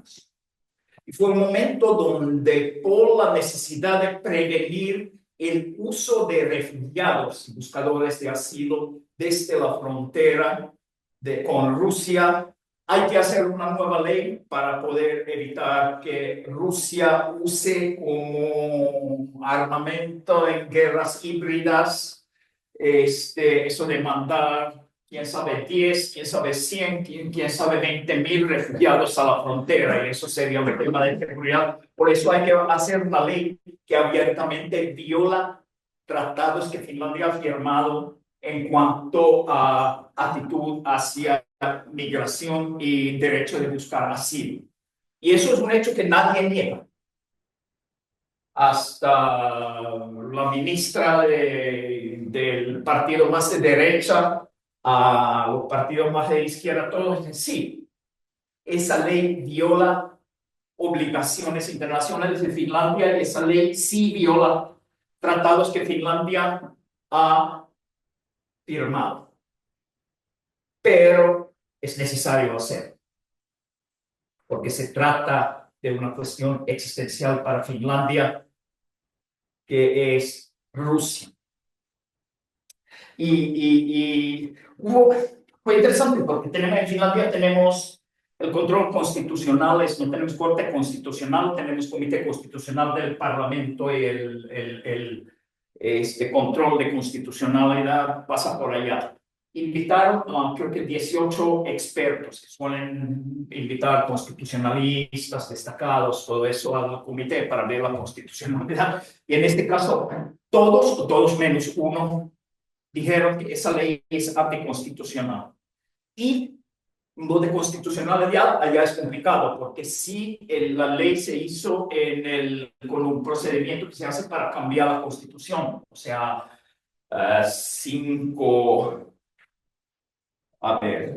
que necesitas más del 80% del parlamento a favor de la ley. Entonces, por mí no es tan obvio que sea anticonstitucional, porque se hizo de una manera como para cambiar la constitución. El argumento de muchos juristas era que ese tipo de derecho de asilo que se viola con esa nueva ley es algo que no puedes cambiar ni con la supermayoría para cambiar la Constitución. Y ahí hay un debate medio, yo no tengo posición sobre eso. Lo que sí, donde casi no hay debate, es que sí viola obligaciones de Finlandia en cuanto a tratados internacionales. Y ahí viene y luego un argumento, por ejemplo, de la ministra de Relaciones Exteriores, era que sí viola o sí está en tensión con tratados internacionales, pero nuestros nuevos aliados en OTAN me han dicho, dice ella, que nos apoyan porque saben que es necesario tener ese tipo de medidas ahora frente a amenaza de Rusia. Y allá viene un poco un cambio quizá más grande e interesante en la posición y actitud de Finlandia en su orientación en el mundo, porque especialmente en los últimos 20 años ha habido mucho énfasis en política exterior de Finlandia, en eso de que Finlandia es un país que respeta tratados internacionales. Finlandia cree en Rule-Based World Order. Finlandia, y para un país pequeño, eso nos apoya mucho para sobrevivir en un mundo tan hostil que sí o sí mostramos defensa a tratados internacionales. Eso era casi como mantra, yo hasta me burlaba de eso, en que viene casi como en la universidad hace 10 años comenzaron a hablar de liderazgo y hablaban de liderazgo todo el tiempo sin realmente saber qué significa en la administración de universidades en Finlandia. Ahora en la política exterior de Finlandia entró eso de respeto a tratados internacionales o a Rule-Based World Order o International System. Y ahora estamos en un momento donde hay un nuevo argumento. Rusia no respeta tratados internacionales, ¿por qué deberíamos respetar nosotros? Si hacemos una nueva ley que viola tratados internacionales, bueno, es complicado, pero el mundo es complicado y Rusia no la respeta, ¿por qué deberíamos respetar nosotros? Desmilitarización de Islas Åland, por ejemplo, que es un tema, y tratados internacionales, mismo argumento. Eso, y ahí viene eso que dijo Jussi, que ¿cuál fue el término de Jussi? Se superpuso el discurso militarizado o securitizado, o según mi terminología, flexibilización de derechos y tratados internacionales por argumentos de política de seguridad. es un dilema, si la mayoría apoya, y eso es justo por eso tenemos derechos en general, que no es solo que cuando la mayoría apoya algo, vamos siempre por ese camino. Si sería así, no necesitaríamos derechos, ¿lo cierto? Luego iríamos siempre donde va la mayoría. Y ahora vino la mayoría que apoya una securitización de la política exterior de Finlandia y cierto tipo de derechos y cierto tipo de respeto a tratados internacionales se ha flexibilizado para ir el camino que la mayoría, al parecer, apoya. Y luego podemos hablar sobre hasta qué punto vale la pena o no. Gracias.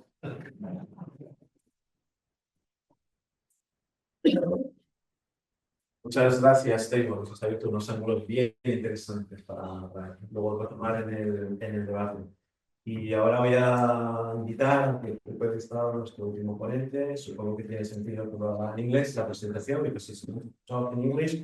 And a lot has been already said on Professor Enrico, but I want to add some words on his biography. Enrico is a prominent Finnish politician and former foreign minister of Finland. He holds a PhD in political science, and he worked as a journalist before being elected to the Finnish parliament, where he has been a member of the Social Democratic Party for many years. And he served as a deputy mayor of Helsinki and held key government positions, including Minister of Trade and Industry, and, as I said, Ministry of Foreign Affairs. He has written over 20 books and is a leading voice on globalization and international security. And Tuomioja is also chairman of Historians Without Borders in Finland, which is one of the conveners of this seminar today, and coordinator of the International Network Historians Without Borders. Thank you very much for being here. The floor is yours.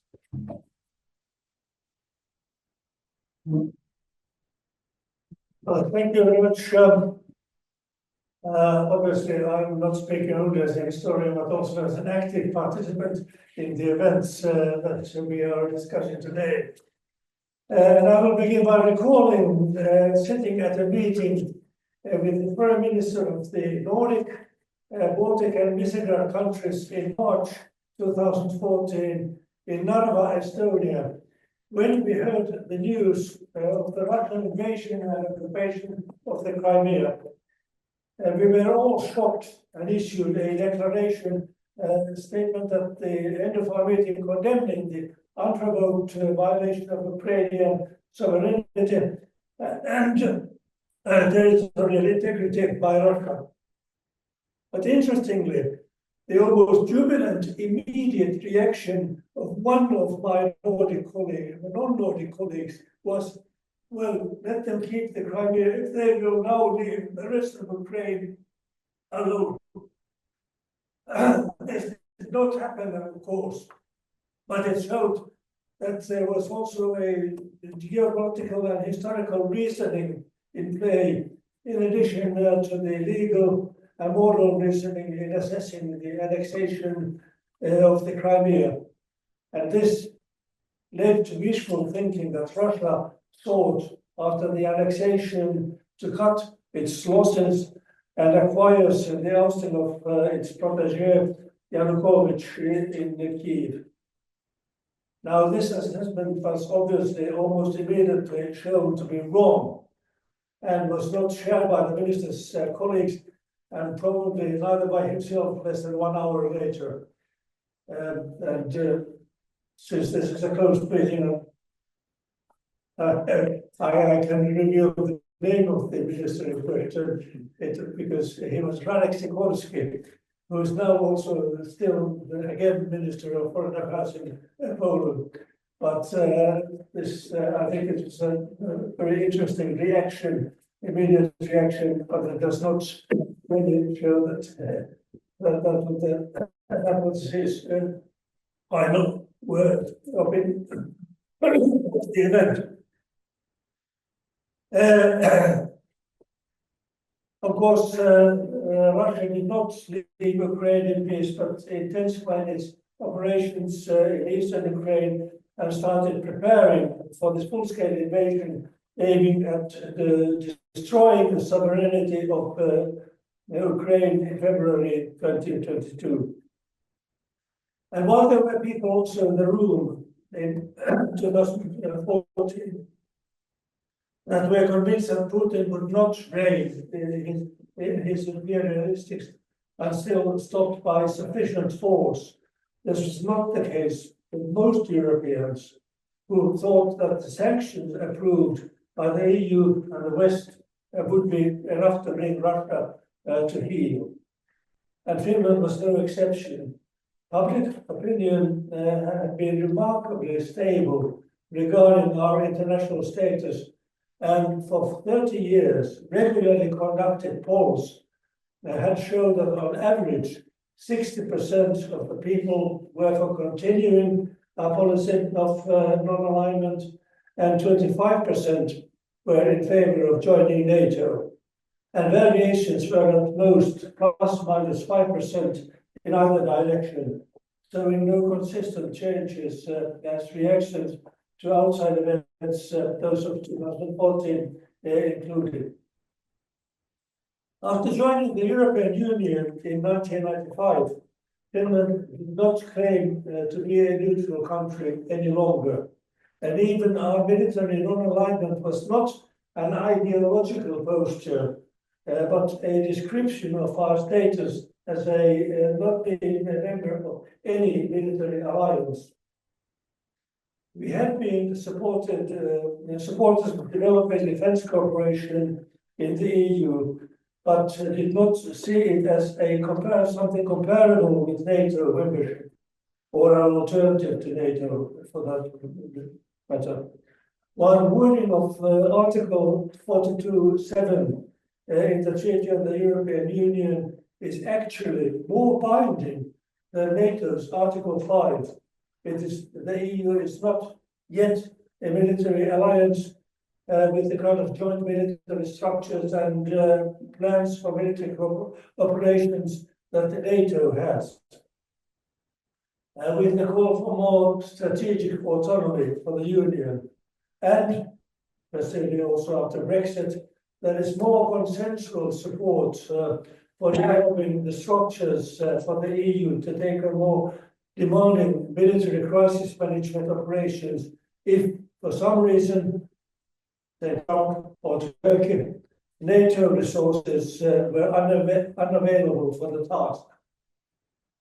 The Foreign and Security Policy white papers presented to the Finnish Parliament by our government every 4 years were prepared with the participation of all parties, those in opposition included, and were approved by Parliament more or less unanimously. Two parties were early proponents of joining NATO, but they did not press the issue, joining with the much bigger majority who agreed, as expressed in the white papers, that Finland, as a military non-aligned country, retained its sovereign right to reconsider this should changes in the security environment call for it. Opinions started to change in the autumn of 2021 as Finns reacted to Russia's bullying warnings to Sweden and Finland to refrain from joining NATO.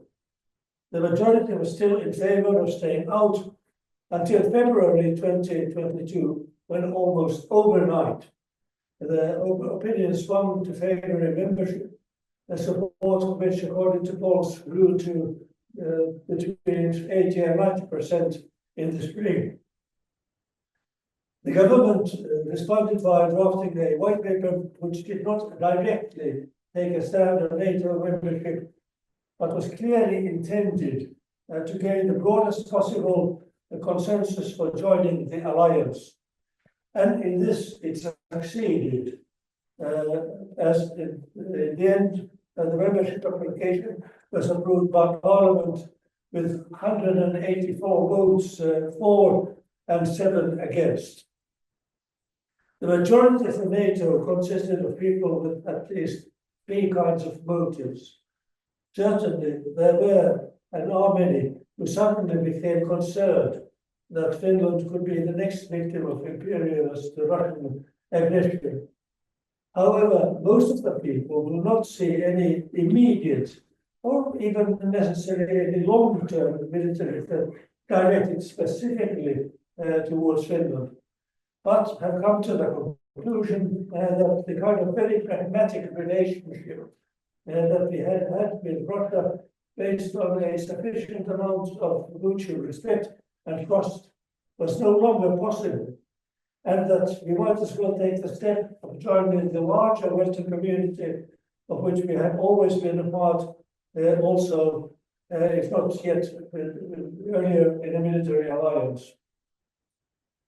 An additional motive was the intention of showing Russia how profoundly we disapproved of the Russian aggression against Ukraine, in a guess easily understood as showing Russia the middle finger. And in addition, a third group of people may have supported NATO membership because they accepted willy-nilly as the consensual response of the Finns to the change in our security environment. And it must be recalled that Finland has had a very long tradition of consensus in foreign security policy. I stress that the pragmatic nature of our post-war relationship with Russia was not blue-eyed trust. Contrary to what most NATO countries did after the end of the Cold War, we did not run down our national defense or end conscription. And this means that we are in a unique among European countries with the ability to mobilize and equip, if need be, a trained military reserve of 280,000 soldiers out of a total trained reserve of 900,000. And no other country in Europe has the same ability.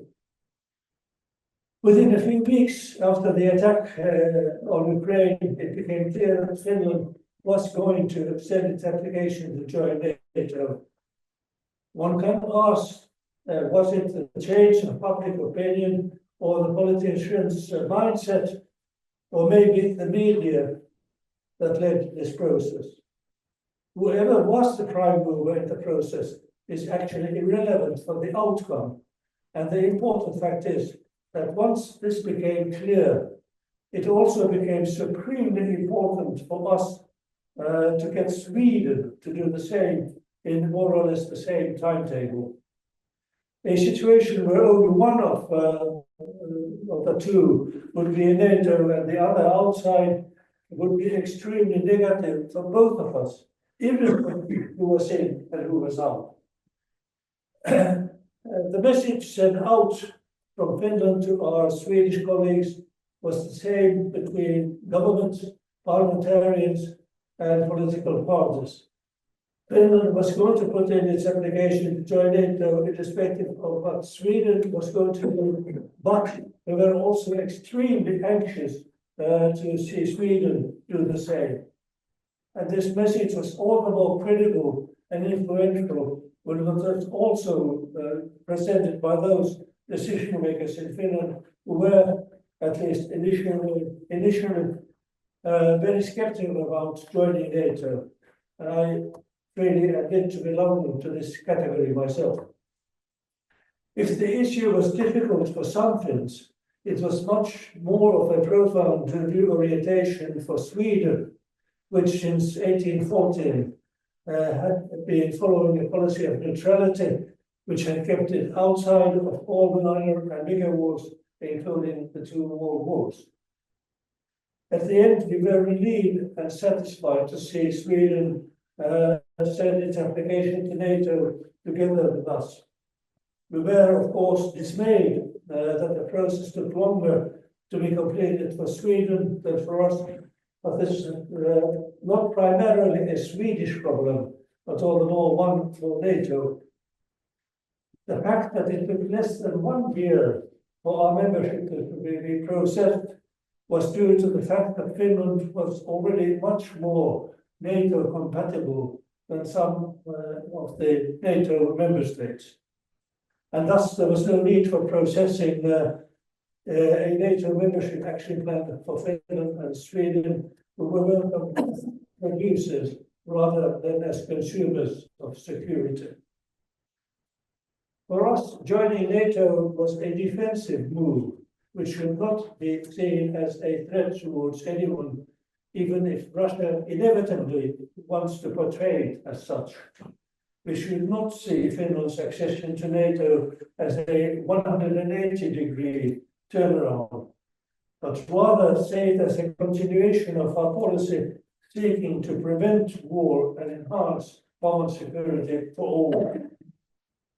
We joined NATO without setting any preconditions and with the same rights and obligations as all member states. While honouring the Article 5 commitment to come to the aid of any member state coming under attack, we in peace time retain our sovereign right to determine what kind of military exercises and where we shall participate in, and when and what kind of military presence from our allies we will welcome in Finland. And while we accept the necessity of nuclear deterrence, NATO as a nuclear alliance, we retain our legislation prohibiting the import into or transfer through Finland of any kind of nuclear weapons. In addition to adapting our legislation to membership, including a status of forces agreement with NATO, we have now ratified the bilateral defense cooperation agreement with the US, giving the US access to 15 military bases in Finland. The eagerness with which Finland and Sweden have shown vis-à-vis the defense cooperation agreements reflects the fact that there are also many in our countries who place more trust in the US than in NATO. And this was the case for decades with Sweden, which had a long-standing special military relationship with the US while remaining outside NATO. This was, of course, a secret, but a relatively open one. This said, there are also many in our countries who place less trust in the US than in our European partners in NATO and the EU. Depending on what happens next month, the latter group can significantly grow, and I refer obviously to the American elections. It is symptomatic that former President Niinistö has been entrusted by the Commission President von der Leyen with the task of preparing a comprehensive report on the European Union's crisis resilience. And now next word on Finnish-Swedish relations. Of all countries in the world, it is Sweden which has the clearest and weightiest self-interest in Finland's survival. While other countries from much further away may feel strong sympathy for Finland were we to come under a threat, and we can recall all the strong messages of solidarity that reached us from all over the world in 1939, the US included. But none of them, with the partial exception of the other Nordic countries, have the same degree of self-interest in supporting Finland, and their interest elsewhere of those other countries may easily override the call to come to Finland's aid. This is not always understood in Finland either. In discussions on Finnish and Swedish relations in Finland, there will always be found those who at the end of the day will give vent to their lingering doubts about our neighbour by asking, can we really trust the Swedes? My answer to this question has always been that Sweden has never reneged on any agreements and commitments with Finland as opposed to what may have been Finnish hopes and expectations. And this was also true during the Winter War, when Sweden did not adhere to strict neutrality, but declared herself a non-belligerent country. And this made it possible for Sweden to aid Finland with substantial financial, humanitarian, and also military aid in the form of volunteers and weapons, including a third of the Swedish Air Force fighting in northern Finland. And this was all very crucial for our survival. It can be also said that Sweden helped us in denying the chance of the planned Anglo-French expedition reformed to Finland in 1940. Because of this planned expeditionary force of 40,000 soldiers, only a few thousand were meant to join the Finnish forces fighting the Red Army. The bulk of the Anglo-French forces would have stayed in Sweden to occupy the iron ore minefields and prevent the export of crucial raw materials to Germany. And thus, for Finland accepting the Anglo-French proposed offer would not have affected the military outcome of the Winter War, but only added to our casualties and losses by prolonging the fighting. And this said, it has to be recognized that the Anglo-French plans did help Finland, as they were well known to Stalin through his spy network, and contributed to the dictator's readiness to conclude the war with a peace treaty with Finland, albeit on very hard terms for us. Stalin did not fear the Allied forces on the Finnish front, but rather their plans to bomb the oil facilities in the Caucasus, and that it would make the Soviet Union a de facto ally of Nazi Germany fighting the Allied forces. Next, I put forward the question, what kind of NATO member will Finland be? It has been my expectation that Finland and the other Nordic countries in NATO, while giving our unreserved contribution to the collective security of the alliance, will also continue our long-standing endeavors to work for arms control, disarmament, and removal of the existential threats to humankind of nuclear war. Our policy as a NATO member should also in the future have two pillars. One is to be sufficiently prepared for the worst, and the other is to be active so that the worst will never come about. And these are by no means incompatible with each other, but on the contrary are both necessary and complementary. It will be just as dangerous to neglect one or the other. This means not falling for wishy-washy wishful thinking about appeasement working with Russia, but equally also not espousing alarmist calls for preparing for Russian attack within the next few years. As things look today, it seems that our present government, much like the government in Sweden today, has adopted a policy of anything goes, and the more the better vis-a-vis NATO's presence in our countries. If the government has now said it will not ask for a revision of legislation prohibiting the import and station of nuclear weapons in our country, I suspect that this is less because of a commitment to a non-nuclear policy, but rather because the Americans have made it clear that they have no interest or intention to put nuclear weapons in Finland. Unlike some other NATO countries, Finland and Sweden seem to have no reservations in joining NATO's nuclear war exercises either. And I will end by posing the question, giving the short answer to the question, who is responsible for Finland's and Sweden's accession to NATO?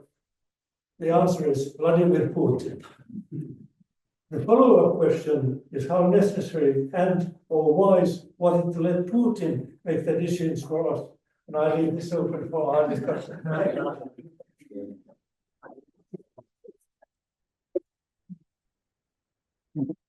Muchas gracias, entre comillas, por esa pregunta abierta. Thank you very much for this open question at the end of the conversation. And now I invite Ambassador Sally Lauchi also some comments on what has been said so far. Thank you. Thank you. Muchísimas gracias. Ha sido muy interesante. I will speak in English because I think then I'm sure that everybody can understand you. And actually, I wanted to start by saying what my comments are about. What's the objective of my comments? We have listened to points of view of Finnish historians and a Finnish politician who has been both the Minister for Foreign Affairs and also parliamentarian for a long, long time. I can't remember how many decades, but one of the longest serving parliamentarians for Finland. So what I try to bring in is the point of view of a civil servant and a practitioner. And of course, it's a little bit difficult position because on the other hand, I should be quite careful on what I can say. And on the other hand, I don't want to be boring because if I don't say anything, it doesn't make any sense that I say anything. So I will also try to provoke a little bit and to be a little bit on the borderline on what I can say. It goes for it can be taken for granted that I'm not a politician. I don't have a political color. I'm a civil servant. I basically do what my government. I act on the lines of my government, whatever the government is. At the moment, and there I have been a diplomat for more than 20 years, 23 years, I think, to be more exact. And there have been many different kinds of governments, and it doesn't really matter what I think myself, what would be my preference in when we come to political decision making. But of course, my role is to prepare the decisions when I'm in Helsinki, in those positions where you prepare the decisions for the politicians to make. And then here, when I'm at the embassy, and now that I'm the ambassador, I'm implementing what the government what the government has decided upon. Of course, there is some room of maneuver in both positions. When you're a civil servant back in the capital, you prepare the decisions as you best think what is the best for Finland, and not thinking about the color of the government, because the government will give the color if there is a need for that. When you're an ambassador, the space is basically what you can do is to emphasize more or less certain things if you consider that in the context of the country or the organization where you are, if you have the space of emphasizing more or emphasizing less certain points of view. So this is what I try to. This is kind of the point of view from which I will be commenting on the interventions earlier today. And the other vision is that you have constructed the morning of this seminar in a way that there are only Finnish speakers in the morning and only Spanish speakers or Spanish world speakers in the afternoon. And I think it would be really important also to get the commentaries from the point of view of Spain to the first session and from the point of view of Finland to the second session. So I try to bring at least some viewpoints from Spain to a few questions. I will not try to cover everything, just a few things that I picked up from the interventions this morning. First related to Finlandization.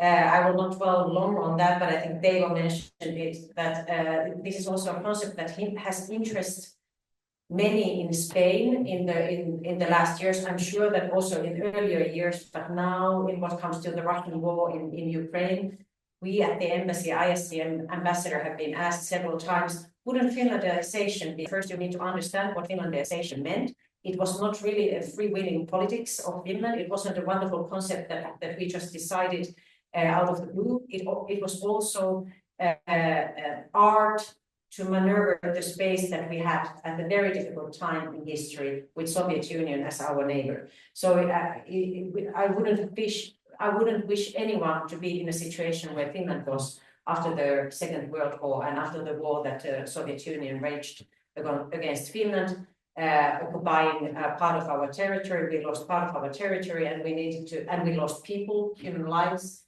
and we needed to relocate several citizens of Finland at that time. So we wouldn't want to instruct Ukraine to take Finlandization as a concept and implement it in Ukraine. It's a concept that worked at that time, at that place, at that point of history. The one other thing that I would like to comment, I think Peter was asking whether whether Finland now as a member of NATO can actually work for peace. Does it make it more complicated, if I understood your question right? But even if I didn't understand it right, I will comment on it. Because I think this question has been asked also in Finland, like what kind of actor will Finland now be in the world? And I think this has to do with some comments of you said, they were also on whether Finland has become more militarized, securitized, whether the discussion and politics in Finland has become more militarized and securitized. I would say that it's natural that in this point of time, when Russia has made our security environment more military, we respond by being more militarized and securitized. And I also agree that there has to be all the other elements of Finnish foreign and security policy have to be present, even though at the moment there's a lot of talk and action on military and security field. But it's also important to understand that respecting human rights, promoting human rights globally, promoting equality, promoting the rights of minorities like sexual minorities, these are part of our foreign and security policy. Because that's our country image, that is the way we define our place in the world, that defines on which path we belong to. So it's important to keep this in mind, but it's also important to recognize that we are in a difficult point in history, and we also need to be very active and put a lot of resources in our security and our military capabilities. And I would also ask, what about Turkey, Qatar, China, Norway, Spain? They are also actors that are or want to be actors of peace. Spain is member of NATO since 1982. Spain made an agreement with the US on bases in Spain already in the 50s. Norway is a member of NATO for ages, and it's one of the most active countries in the world working for peace. Qatar, does it respect international law? Does it respect human rights? But still it wants to be, and it is actually an actor for peace. So I don't think things are so black and white. Of course, Finland can be an actor for peace and will be an actor for peace also.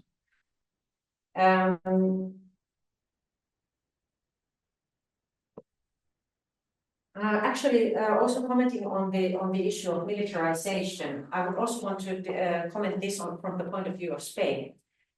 And this is also a provocation. I don't know whether there will be time or need for everybody to comment this, but if in Finland we at the moment have the challenge of keeping in mind that our security is not only about military security, it's also about respecting human or advocating human rights and international law. Maybe in Spain the challenge is the other way around. I think in Spain there would be a necessity to explain to the citizens why it's also important to invest in military security and defense. Spain is the last country in NATO in what comes to investments in defense. And I know that there's a difficult history. There's a history of dictatorship. There is a history where many Spanish citizens think that NATO actually is US, and US actually was the actor that supported Franco by making this agreement in the 50s on military support and US bases here in Spain. But now we are not in the 50s, we are in 2024, and we are in Europe that is in really difficult situation, and we need solidarity of Spain in support to Ukraine. They are investing in its own defense. There are too many voices also here, and as in all around Europe, who speak about peace very loosely, like we need peace. But peace in which terms for Ukraine?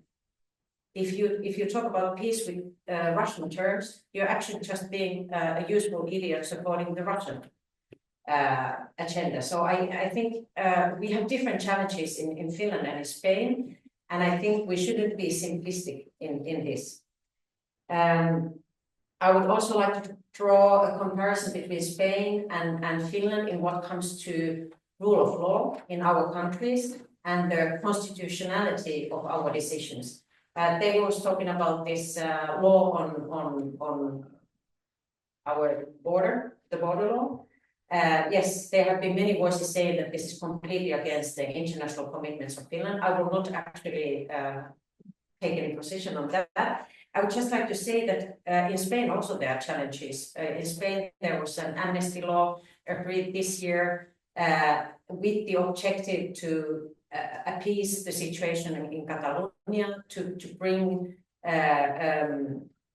now I'm maybe citing somebody and you might be disagreeing with me, but one of the ways that the amnesty law has been depicted is to bring peace to Catalonia, to bring a process that has been treated very much on the legal track, to bring it back to political track and try to normalize the situation in Catalonia. But here there are many who think that it's completely unconstitutional. So it's not the same situation, but a similar kind of a situation. What is the role of politics, and what is the role of what is their importance for following the constitution? So really difficult issues, but of course every government at their turn will try to manage these complicated issues both in political and also legal manners, because of course government can propose laws and they can pass the legislative process if the democratic system so allows. And then, well, maybe just to finish, I think I proposed actually myself when Jussi mentioned about this event in Madrid. I asked him to ask me to comment to this event because I personally think that we should have much more events where there are not only the academics or not only the diplomats or not only the politicians. We should always talk together. We should always ensure that when you talk about history, you don't only talk with historians, you include also the political decision makers and maybe the civil servants, because you need all these aspects if you want to kind of contribute to a good discussion and meaningful discussion. So thank you so much for inviting me, and it has been really a pleasure and honor to listen to the interventions this morning, and I hope to hear much more, and also so happy to see Spanish colleagues here. And I think it's really important that you also put tough questions to our Finnish interlocutors, maybe during the lunch, or if you don't have the time now. But with this, thank you so much.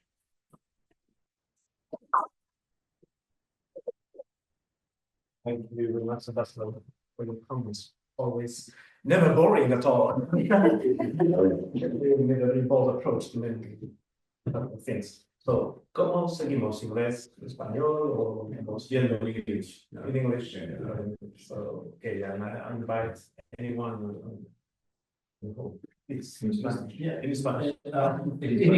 En ambos, quizás, ¿no? Gracias. I will continue in English. It's interesting about I was thinking about the finlandization. Okay, all right. Okay. No, very shortly about that. I was something that came out about the Finlandization and then the active neutrality. Then you have they're like two extremes, but at the same they are the sides of the same coin, and that's something like looking at the. As Erkki said, that when the pragmatic relation with Russia is not anymore possible, and that's a dilemma in looking at the Finnish situation and speaking about the three pillars that we have. I mean, foreign policy. So our margins of action during the Cold War times, well, certainly they were not so huge, but they were trying to do as much as possible. And now in the NATO, looking at the margin of action, so I think that the margin of action that Finland should be continuing some kind of, not probably active neutrality, but somehow like the active peace and human rights policies which come from the Nordic tradition. Obviously, I think that's our new way of making more active neutrality or active peace building in the world. I think these are the in a nutshell the very important issues that I've been learning today, for example. Just a moment. Yeah, because we are in the Zoom. Okay. Yeah. First of all, I forgot my last slide, which I realized when I sat down. That's why I was so fast. some of these points about Sweden and Finland were taken up in a Tuomioja's presentation, so I won't go back to that. But I was thinking also about the Finlandization. I think, as the investor mentioned, I think it was Macron who kind of retook it. So there is not surprising that it also goes to Spain and then to us about that. I think my kind of read would be that in Finland, we are a little bit sensitive when somebody from abroad uses that word, because it's taken as a kind of, if not an insult, a kind of critique, and it involves the land, the country name in itself. It's kind of we want to explain. Either in domestic politics, it's been used by those who thought that Finnish policies were wrong and we were too lenient on Russia. But then when somebody comes abroad, we have this instinct of defense that no, we have to explain how this really was. And I think we should do that as well.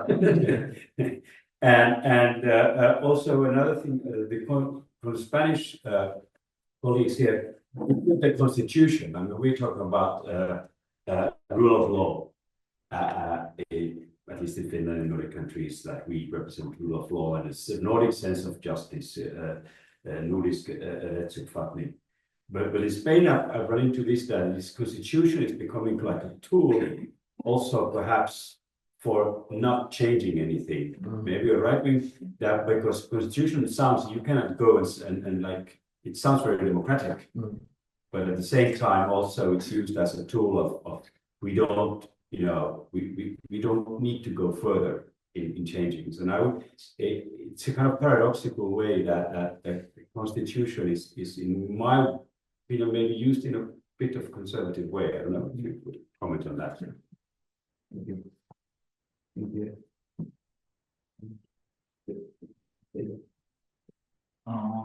Yeah, excellent conversation about Finlandization, also to put in historical context a little bit, the flexibilization of the securitization now. Like, of course, we can think of situations like with Soviet Union.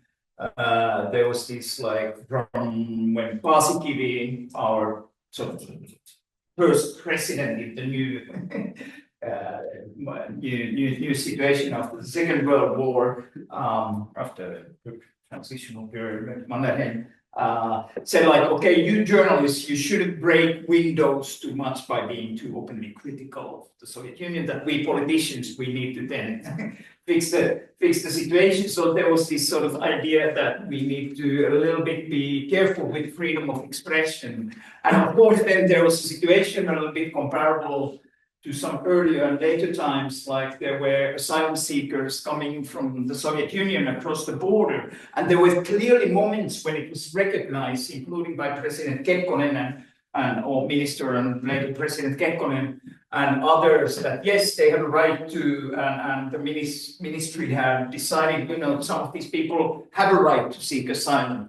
And then there was this like okay, but the security of Finland should not be compromised by defending the rights of these people, send them back to Soviet sort of prisons. And so this of making security political concerns rule over concerns of humanitarian or human rights. So it was part of this Finlandization also, even though I agree I don't want to use the term Finlandization of the current situation. Sali's ambassadors, excellent comments, and what can we say, what can we not say, I don't know. Comparison with Spain, of course, a touchy subject here. I think perhaps more than the Catalonia question, which not necessarily violates international treaties or something the deal current government made. No, I was talking about the constitutionality. The constitutionality, I know. But about the constitutionality, I think a better example might be, for example, the case of the rapper Hassan, who was imprisoned for some tweets, and which was a clear case of violating, I think, recognized perhaps quite clear that it was embarrassing moment for constitutional rights in Spain, imprisonment of this one rapper. But it's a fascinating comparison. And of course, the Catalonia situation is we can continue that later. Peter, you put there like about Nordic countries and wars and something like Denmark joining the war in Iraq since Jussi mentioned Afghanistan, and I think Heikki has been a little bit involved in that.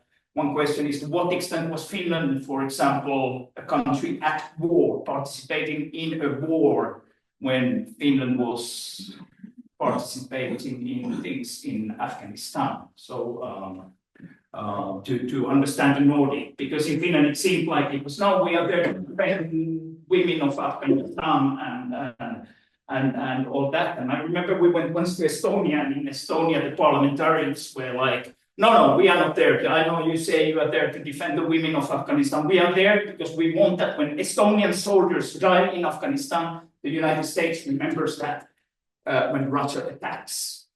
And Finland had a little bit, perhaps more of that. Some people in Finland, not necessarily people directly in charge of foreign policy, but it was not an outspoken motive for being there. So this is also the Peter who signaled Denmark only as a country at war in of the Nordic countries. Yeah, I think I tried to, if I could have a comment both on Teivo's and Ambassador's, what you mentioned about the peace, and it was a very good and sharp comment, because I was a little bit like all over, and the idea is that of course Swedish neutrality, which gave Sweden during the Cold War and also later a very strong proper voice, which Sweden used, unlike Finland, that was more pragmatic and not in the same sense perhaps interested in profiling Finland as a universalist moral superpower like Sweden. And now the rude awakening with the process of 2-year process of entering NATO, and the fact also that Sweden had to react on Finland's decision to apply. So suddenly they are not sovereign in their own defining. And of course, to be the good in the world, and then you have Norway with the Nobel Peace Prize and institution, it was a strong part of the brand. And that's maybe what I meant. And at the same time, during the Cold War and always, there's been like a two-way, like in Sweden, Finland is as Tuomio said, Finland is extremely important from a military strategic point of view for Sweden. The Swedes in their everyday life maybe don't know so much about Finland, but the officers, the military, they know, and it has always been like that, and it can be noticed now. And of course, Sweden, while being a moral superpower, which I think also has been a very good thing, Finns we sometimes are very critical about that. Of course, a major armaments industry, a considerable armaments industry. And so they're kind of a double standard. There is the military part, and then there is the kind of foreign policy branding, profiling part. And now that part has changed. And of course, for the reason which the ambassador very correctly also pointed out, that how can we speak about peace if it's going to be a peace dictated by Russia? But this change also from, I mean, the fact that the Nordics were small powers, and it was already in the late 19th century that this peace doctrine, kind of peace talk, comes in. It's Philip Bayer, Danish parliamentarian, that is active in these interparliamentary groups. And there's kind of where it starts. These kind of, there are different kinds of peace movements, of course, outside also that are super and all these. And in being small powers, the peace and the rule of law becomes part. So it has over 100 years of traditions. And in that respect, the Danish conservative governments, even though they're called Desde, that under Fogh Rasmussen, that he changed it, that it's made Denmark great again style, that they sent, bombastic, they were not big vessels, but they were sent into the Gulf and showing that, we do something completely different. We are going back to the mid-19th century, be boasting this militarist, and that was a change that also coincided with many political changes as well in our ideological setting. So I think we have a lot of different themes here to look at, and where Finland, Sweden are heading right now. It's like Finland in the presidential election campaigns. I mean, all these talks about what kind of NATO membership should Finland be. Is it the Baltic model or is it the Nordic model? I think it would be the Nordic model because the politicians are sufficiently responsible. But there are always these people trying a little bit in media. So what about if we would have nuclear weapons? What's this and what that? And should we have permanent troops, American troops, and so on? So I think for Finland, the future, there might be the Baltic option, the Nordic option could be the Nordic. And then there is still the option of the Finlandization option that we might have to go back to the day when Russia perhaps is something else than it is right now, because the possibly said the geography we can change it. Yeah. Please. I have one practical information, because we have now, as I know, we could continue with the lunch. We can take one more comment, obviously, but we have the reservation in one restaurant. It's Ginger in Santa Ana, Plaza Angel, 12. So we are going walking here. But I think we can start a little bit later. The afternoon session. 5 minutes. Okay. Do you want to? Yeah, just thank you. Was from the embassy. Just this is an outdated and a bit provocative joke, but I wanted to take it up because I thought it was so funny. It was why did Sweden not apply for NATO membership? Because they knew that NATO would save them anyways. Why did not Finland apply for NATO membership? Because they knew that NATO wouldn't save them anyways. But this is outdated. Why do we know? This ambassador's comment on human rights being part of our security policy. So this reminded me of my ex-boss who loved to say that they are like these 4 E's that are part of our security policy as well. I had to write them down to try to remember them, but I think they were education, energy, economy, and equality. And I mean, well, many conflicts are because it's about fight for energy and economic resources. Of course, equality can, well, also inequality being one of the sources for conflicts, and then education being like, for example, media literacy is nowadays a big part of our security policy, and perhaps environment could also be like a 5th E to this same list. And I guess, I mean, of course, it's also like in what group are we in? We are part of the Western group believing in human rights, but it's not only idealism or like belonging to a certain group, but also I think part of our very pragmatic view of security policy. And well, this was my comment to this. Thanks very much. Thank you very much. 1 minute more. May I say something? You always make close and then we walk together already. As a chair. I just wanted to say it is crucial to this that the Finnish point of view is here, is brought to Spain so that we know more about the security concerns and the security and the defense concerns of Finland. I think we also have a lot. It will be said, I guess, in the afternoon about our tradition of neutrality, which is more of the 19th century until the 50s and so on. And I hope we will retake all the topics that we have talked about this morning with our Spanish colleagues afterwards. I just wanted to make a question maybe for later. How are the Spanish concerns in terms of security, in terms of defense, known or unknown in Finland, which are so different in many ways? Russia is far away, but we have another southern flank and Dayton and so on and so on. And I think this is a brilliant idea to have this seminar so that our different points of view are brought together and we can discuss maybe later in the end. Why don't you travel to Finland to tell about it? Yeah, yes, all our colleagues, all our 100 folk are that would be great. Yes. So, yes. Okay. So, thank you very much, everyone, and let's see.